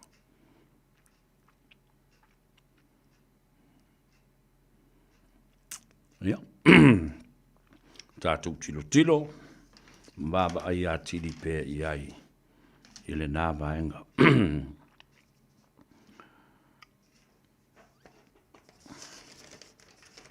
No mai leo la utala noa. I le whasisiranga leo utanu mai. I le tātou ofisa. A wā le sila fia e le atunu. Ule ngata i Samoa ai whapena foi. New Zealand nei, Australia, so se atunu o le lalolange. O lo o lala ma papa au i Samoa. Whasisi langa ta ua. I le awa tele ma le whaaloalo e whaatulo wa i Samoa e lau whaafunga anga i ona tafa e fia ma atunu umamaho. Ai maise, le whaanono manu o tamasao le tala le lei. E so se whata whaitauranga. A o se sila mai mua foi le pule mamalu ali ma foi pule o le nei nuu o so la ua. O le nuu ma vae mai le babau. I a inga uma ma ona ngafa mau lulunga.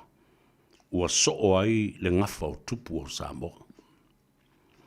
Ina ia tusai ma le whaasala launga soli tu la fono, tau whaase ma le tau whaabalea.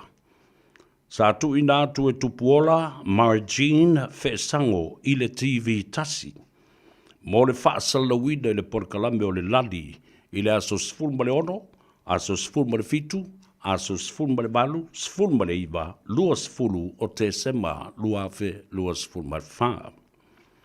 O lea wha sala launga, o se a i tui lea, ma se soli tu la fono, contempt of court. Ua soli ai wha ai unga mamalu, ma le mausalia le wha amsinonga o whanua maswafa, o talo sanga pili toi ilo, ma wha ai unga mamalu o le wha amsinonga, ma walunga Samoa i le Supreme Court.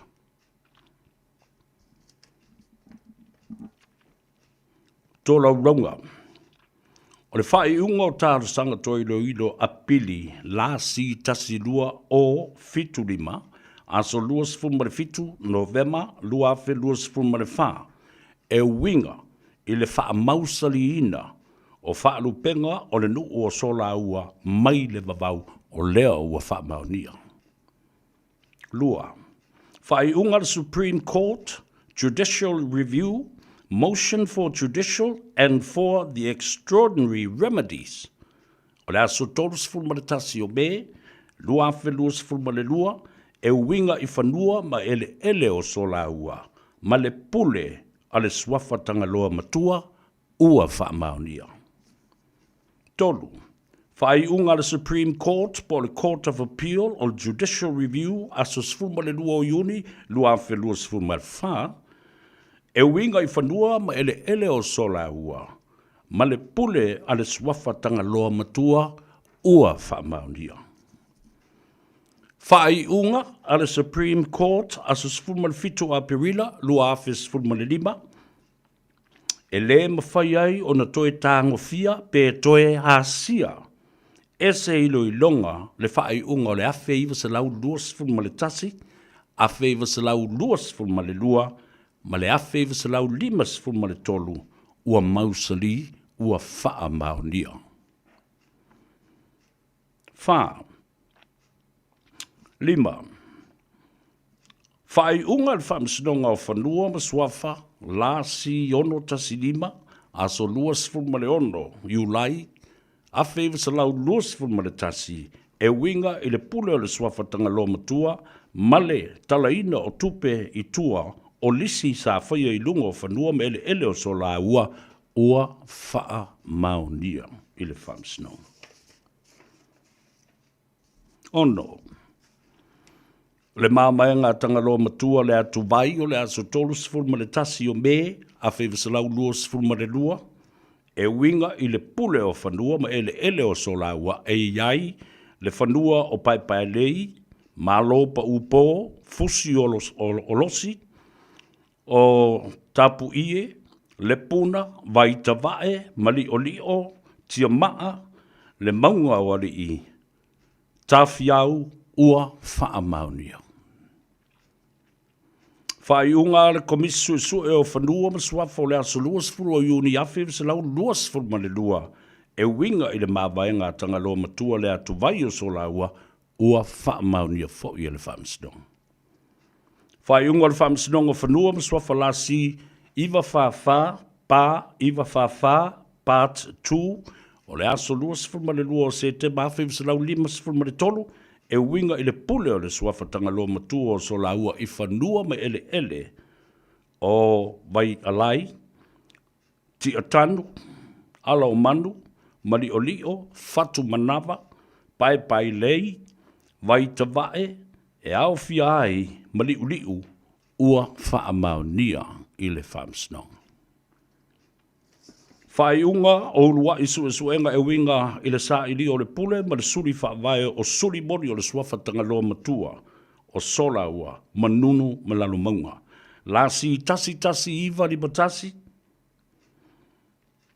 pa tasi iwa li matasi part 1 se yo o le parts fulma le lua o le aso Februari aso sfulu o Februari lua afe sfuma le fitu ua wha maunia fo i le whamsinong. So la ua o le nuk mawae mai le babau. E manino na tua oi, e tua oi ai ma fale wha, tua oi ma saulu fata. Ai le tua oi ma manunu. Ua manino ai wha mau maunga le wha msinonga, o le aso sfuma le ono Februari. Afe valu se lau, valu se fulu. Na mali ai tanga loa matua e tu inatu lona whanua. O pae tele, e no foia e li ima whaipule o manunu. O tu inatu le nei mta upu le ofisa o leo ma le whaio ni suenga, ma whaio ni morianga o i latou. Na whauina le nei whaasa le launga le mi ngao, ma whai unga mamalu a le wha msinonga e ala i le nei soli tu la fono onga. O wha maumonga umma, wa tauli maida ma wa wha matu atu, o whanua me ele o tangalo matua ma le du o so la ua. O loo, mauina e tangalo matua, ma le pule mamalu ali mwhai pule le nei nu o so la ua. E le toe a ina e se isi lava nuu. Le pule mamalu ali mwhai pule, o le nei nu o so la ua. O loo tausia ai le file mu ma le nofo whea le whani i le vā whea loa loa i ma le whea watai. Wa uma foi o na taoto, fuatanga o whanua ma ele uma le nei nu o so la ua. Ua whaataunu uina atu, ma whaamatu uina atu ai lisi a si amani ma New Zealand, mo tangata tei tasi i lalo le whengainga. A mai alisi o na toi fo i mai leo whanua ma ele o tangaloa matua, ma le nuu o so la ua. Whamalulu antu, i lo tātou nuu pele i whalwha. I mātou nei o mau o whalwha, ma suli moni o le suafa le utele, lua whale mana, alai a sā, o mata i taua, e lea fia lo tātou nuu sa mātou upu, a wā umanino le mātou whalongo, i le ngangana o lo wha o ngaina i le whaasa le longa, o mātou loa i fui tu ai ngata ngata whapenei.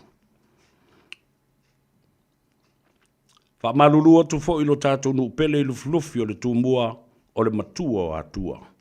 O mātou nei o mau o le flufi masuli o seu tātia a wale tu i atua na fuatolu. O whasota i fo i usunga i le ngafa o tanga lo matua ma muri talo. Ma o tātou a inga pele ilu flufi ma ua tutupu ma ola suli. O loo feosiosia i ei pea lo tātou a inga e lea a fia matangi lo tātou nuu i sa mātou upu. Whamalulu atu fo'i le tātou nuu manunu wa uma whaamsinonga, manino fo'i o whanua ma ele o tanga lo matua ma le nuu o solaua, na toi nātu e tau te no fo'ia. E le ua lava ia le nā. O alofa nā, ia, a wā lo tātou vānu nofo. E matuate e nai vaenga uma, o le nei whaasilisilanga sa whai e lunga o le lali. E le fionga e le tapunu u le fionga e le tangalo matua, ma li ima whaipulo le nei nu o so la ua. A wā soli tu la fono matau whaase matau whaabalea. Ele whaafofonga a Samoa atoa, i tawha e fio le lalulangi. Ua whaangari i ngoa o whalewha, ma nuu i lufi, ia, ai le o se mea me o tonu.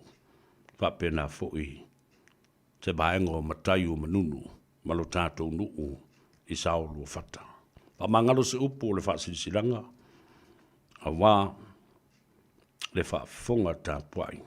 Sainia, pupualii, se umalo, whalea whanga se Yuli, A.R. Richard, Hawaii, tangalo matua la vea, o le whailau tusi mo lii, ma whaipule o le nuu o so la ua. Saidia fo'i, muritalo le atau o sa vea, Al Harrington, tumanu wao, tangalo matua la vea, ma taisao. Ia lena, whaasisilanga na e tali e tuai. I tu ainga whaamsinonga whapenei pe ona whengai nei, ma na whio anga o whenga whapea fwoi leo ba. Ala fwoi tupu i tua ia mato. Ia mana i lale leo o uma na kawa uma waenga ia. le ngata I whaasisilanga ma whaasilaua o whaia le tātou o tunuu I lungo le tio ia leo fitali ia I tuai foi ma mana mai o tātou ai ngoro lalama papa au ia tunuu I whafu ia le tātou o I tāse pese whaamaruia tuai ia te oe maro ki mas ia male alo tu foi I le tātou tausanga fau le olo o nofo whaatalitali uma ia I tātou bye foi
Masala ua e vaai I fale fo mai, po o taa vale ale fono ma e whape ane, ua nao au aunanga tau soifua malolo ina ma nifo mātau te whaia.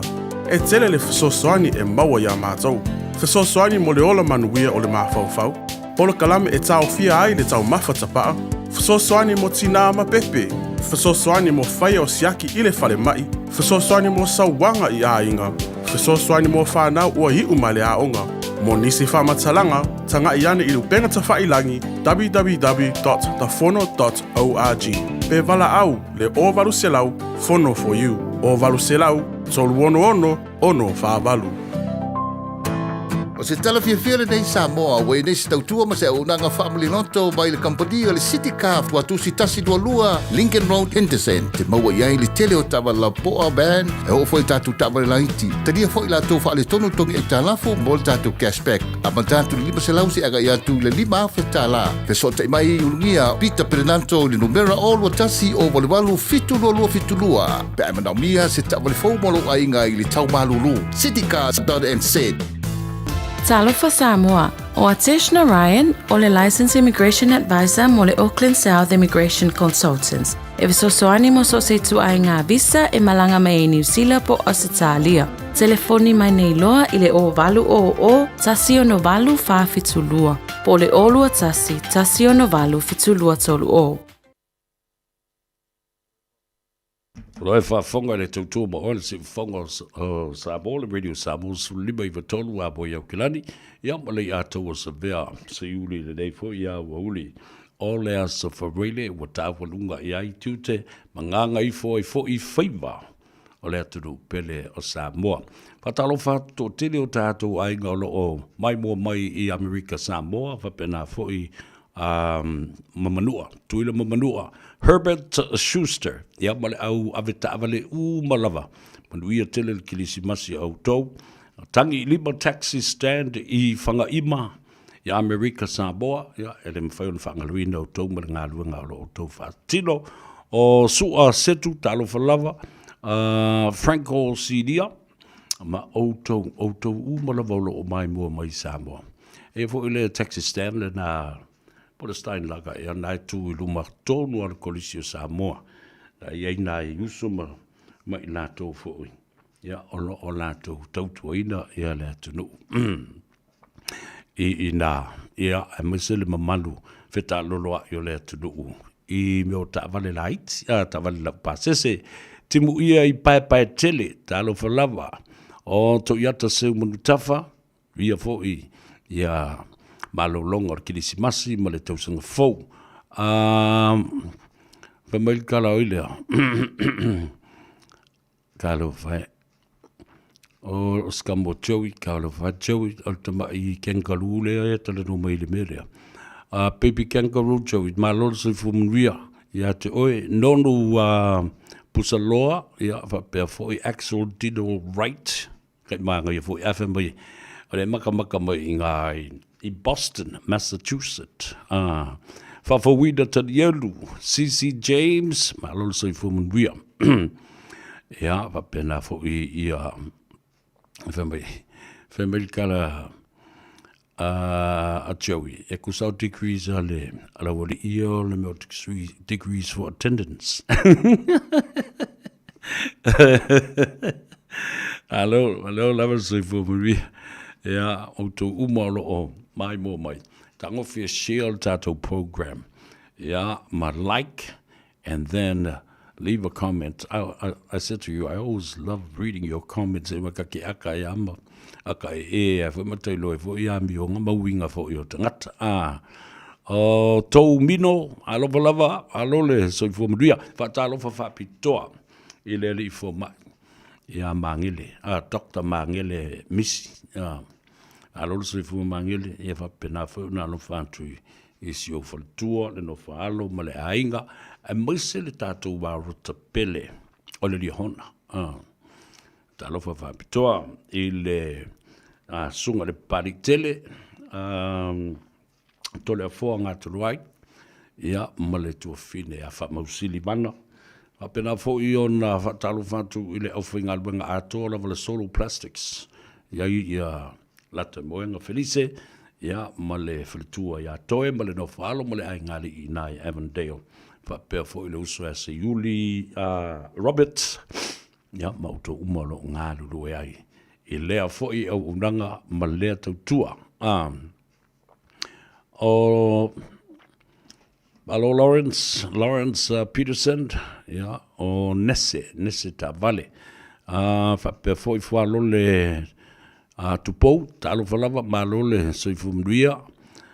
Merry Christmas belated to you, and hopefully you will have a wonderful, wonderful new year. Marietta P, talo falava, yeah. Le na tato wo, le family se fa mo se bisi ka mai se pise ngale 5 star. O fa kulerik. Ela ka kule pese 5 star pa fo o ngai ke maka mai ele tatu wo tare pese le 5 star se fa manuia tuai ya ilato u malava lo o mai mo mai I lunga o le tatu apia fo linga ya mese fo le tatu frequency masani lava 1593 AM ya o isi platforms Twitter Instagram Ia, whapea fo le tātou YouTube channel and Facebook. When you shake the radio Samoa, Lua Lua Mai, Washington Mai, Radio Samoa, Radio Samoa, Radio Samoa, Tisili Mai, Batolua, Radio Samoa.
Faviano Fani.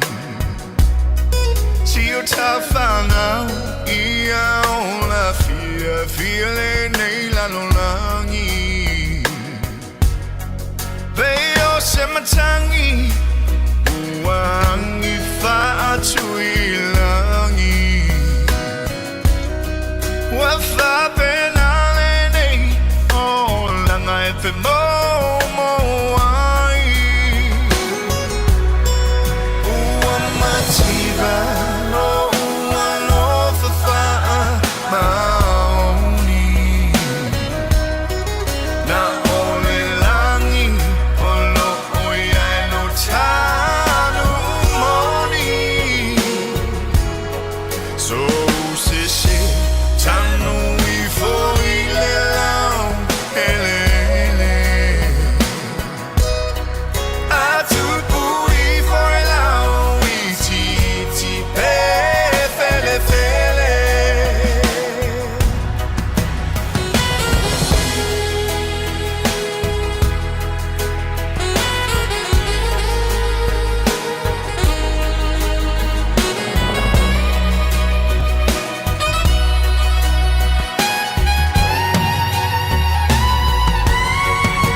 just forever I will pray.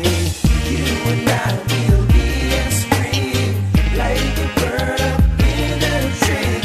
Ooh, please stay by me. DIANA, I take you anywhere, take you around the world. You know you're my baby girl, more precious than diamond and pearl. Watch the way she move on a twirl. This a kind of girl and she move on so fine. Diana, baby, don't you know you is mine? You is mine and you mine all the time. Dreams I get when you hold me close. Oh my darling, you're the most. I love you with all my heart, and that I hope we will never apart. You and I will be as free, like a bird up in a tree. Ooh, please stay by me, Diana.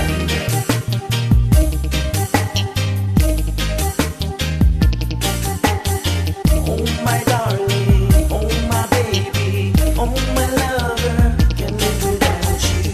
Oh my darling, oh my baby, oh.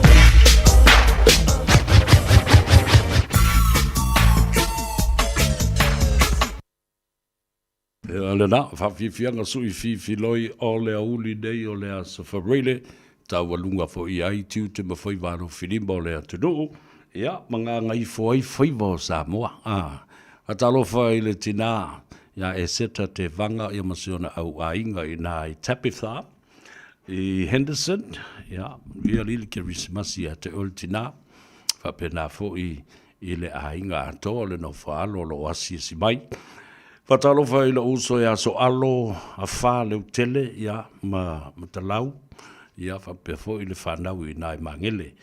O le whamnianga whapitoa lava le nei, mō outou uma o le ainga tau ma mawha o le vai o le ola ma le avoka a le ainga o Savea. Naftai ua walu tau sanga talu na tau no umaile tātou vai ia ma ua tof sia ma tele o tātou whale o loa. Ia a lo whao ngaina, a wafo I olo o maua le mauri mau, e malo losi ma manu ia ai I le tō tele o tātou tangata. Waftai I le tua I ana mea lofa, waftai I le tua I le tomai wha ana mua. A wafo I o le tele o ngase ma mai ma wai tātou. E mafua mai le tele o tau mawha ese. Samoa lava ia sa le isa na pusa aisa. E kau le kaunga ile. Ai o kua kai au e lua aso. Ai male miki mafu.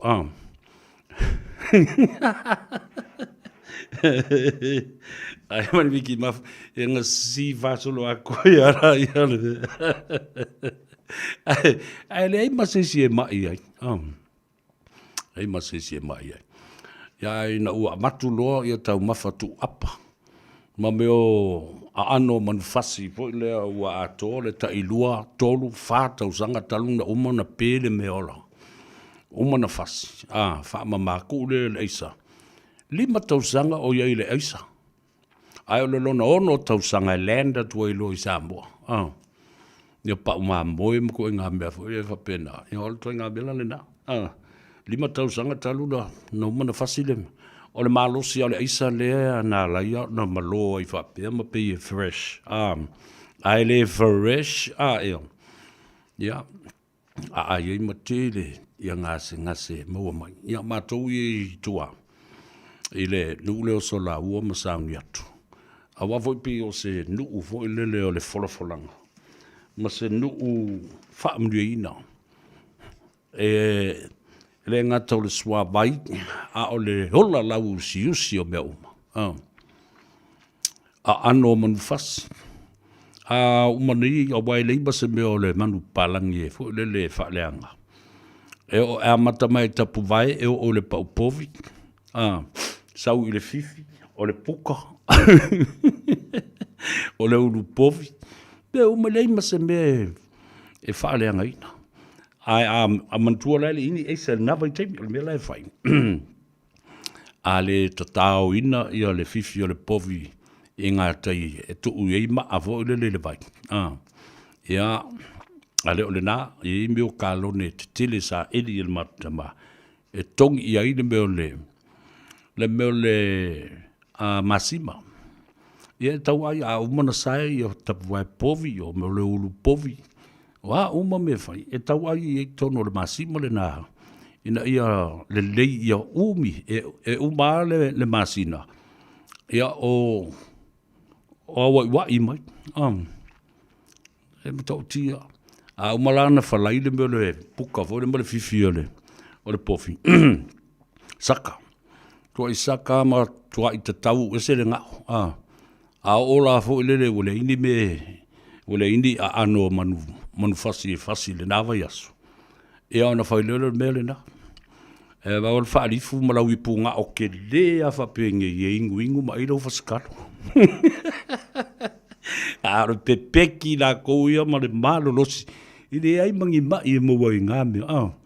E asu whaalua lau i punga o la po a whapenga. E nga i ilo fasikalo. Ya le tele la me sa faina wai ola le pele ola isala elu yo ya e ka kipi uma i na me uma opi o kamako me uma na sa fai aso ya le te milene na le li wai fa ka mo ele McDonald le li wang ka mo ele Burger King ma ka mo ele KFC ya le ala o so mo i me o fa ma i o me ola pe o le kale vivingi, il marusi le ofuka loke moama. Ia, ai a vele nei a vanoa. Fai foi ma fonga tau moli o le fionga, le teitei fono. O le fono fau tua ma malu o Samoa. O apa ma e ile atunu ua me se fo i le fionga le komsina. O le konsula au lo tātu malo o Samoa. Fionga ia whimata palusalue. Le malu whapo, le lua, ma le whaletua, le komsino whawhata wa inga. Ia, ma le lato ofisa. Ata si fo i ma aingo le ta whatolu o le salinga malo. Ia, mai se lavo i le tātou fono fautua. Mai le ta ele o le loto mo le anganga. Ia, foi ma fonga tau muli o le fionga i le titei fono. Le fionga i le toto ali. Ia tofi lau Ted Stanley. Ia, moli e tuai le nganga whaftai. E lo tau titi whaitama ma le awhio mai, ma le tala mai o ao, i se whaatala o ulatu. Ia, ma se tauwala au fo ina ia tātou nuti mea, ma tātou poto, fia, ma whaitala. O le whai ungo le neitau sanga o tāwalunga i ai ia Faiva. Manganga ifo i ai tiute, ma Faiva alo filima o le atunu. Ai maise o le tātou fono tua whaftai atu. Ma momoli atu alo whaanga ma onga le lei. I se sunga i whawhengainga. Maise fo i le toina. Le sunga ia Reverend Elder Victor Powesi ma le whaltua ia Salome. A pia fo i malu o tulanga tofi ma le nofo atoo. Ole e kalesia o le pua sei i nai mangele i sa sae. I lau tō whaatupu ma le whaatamali i a maise fōi o le whaamioina. Ma le tatalaina o lea pō fia. Na ai fōi le tō tele o nisi o le au whaingaruenga. Maise fōi i whata whaitaulanga SS. O le teitai au o le e kalesia. O le Assembly of God, Pastor Muawai Mika, ia whapea fōi le nofo atoo, ma le nofo a whawhengainga. A o mati a kono sa fio atu mo lātou whaletua. Tō tele le mamalu o Samoa, awhtai le utou talimalo, i le whaatala unatu, ia ma le whaatamali i lava i lea lava pō. O le nganga fifia le nā, o tāwalunga, ia Faiva o le fono fautua a Samoa ai o taule ai o le penga.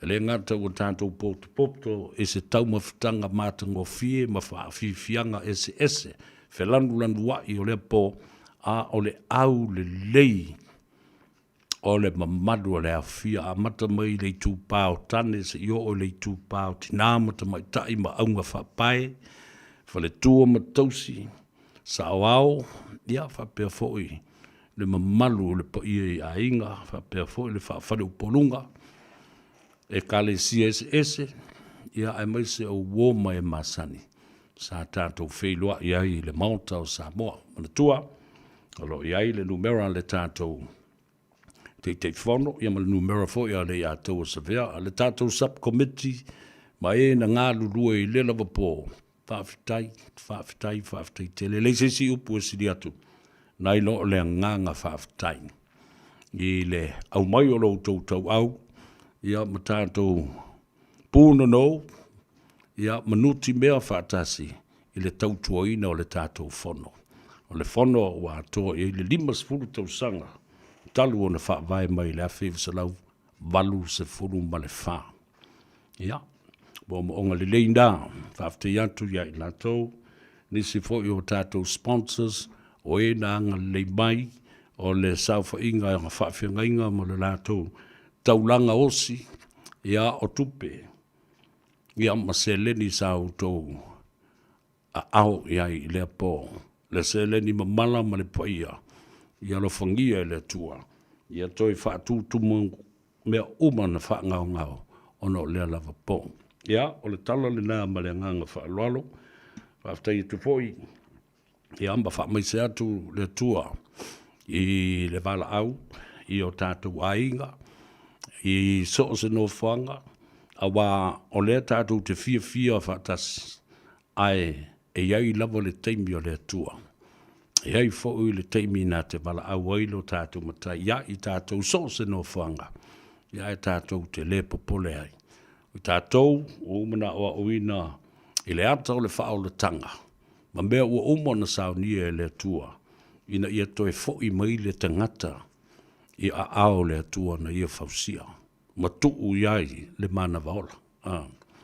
Ia, tala le nā ma le nganga whaaloalo, tawalunga atuai, o i lava le ainga, whaalaput putonga, e kale sia, o la ua whea e le malanga le maliu mo le oti, mo ufitia ai i le au pōngisa, ona o le wala au pa ia le atua. Ia, mātou te asu atu vai malu i puenga, wha maise, wha mawhana whana atu, e leo i tātou e whaia le whaiunga, o le Faiva, whai to tasi le nā, o le mataisiri i le langi. Maruia tele malolonga tātou whailoa i le tātou tāno awa i le aso atai au, mai le itu lae se furu ma le lua, tai i atu i ai le soifua o lu tātou tunu. Folau i langi mā, a mangalo se leo o le i ataua, whaafoi mai upu o le i ataua ia pe awhai ua le tauta mali i lau whaalongolongo. Koe mai siaka mea? Ia. Vai Lawrence Peterson, ko ngā mea o le ingu pia kirisimasi, o e ingu le vai paipa. Mea ngā o ke le inko maki kiwa, ia e sa o le ia Lawrence Peterson, ia polonga salima, autou umalawa o ilunga le tātou api o fōlinga, ma le tātou YouTube channel and Facebook page, ria tele, ia malolonga le nei e fiafi. Ara, wha umatu ia le pese, i le pese alo uso, le alo lilo mai awa. Whanana Jerome Gray lo useiye, ria tele, le atou sa vea le nei, alo whatu mo oe, ria malolonga, o le afiafi, ia whapea fo i tali ngā sua mo si ngā taulanga, whai ngā lotu, a o loma ai ia le tātou weekend. Ia.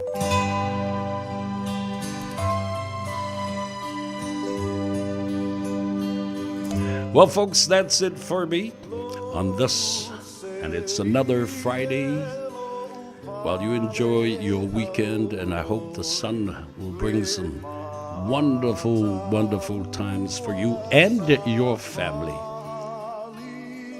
Be safe. Soifua mo imanuia. Oh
mai mai a sau upu se yo whaalongo atu se upu alofa ia te au ina me I whai a fuale ani o maulalo me I avea I ta mau me ata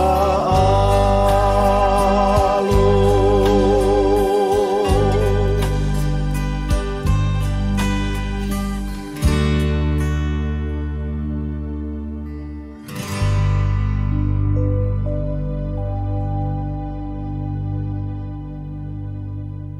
Talofa, we're the Katinas, and you're listening to Radio Samoa on 1593 AM.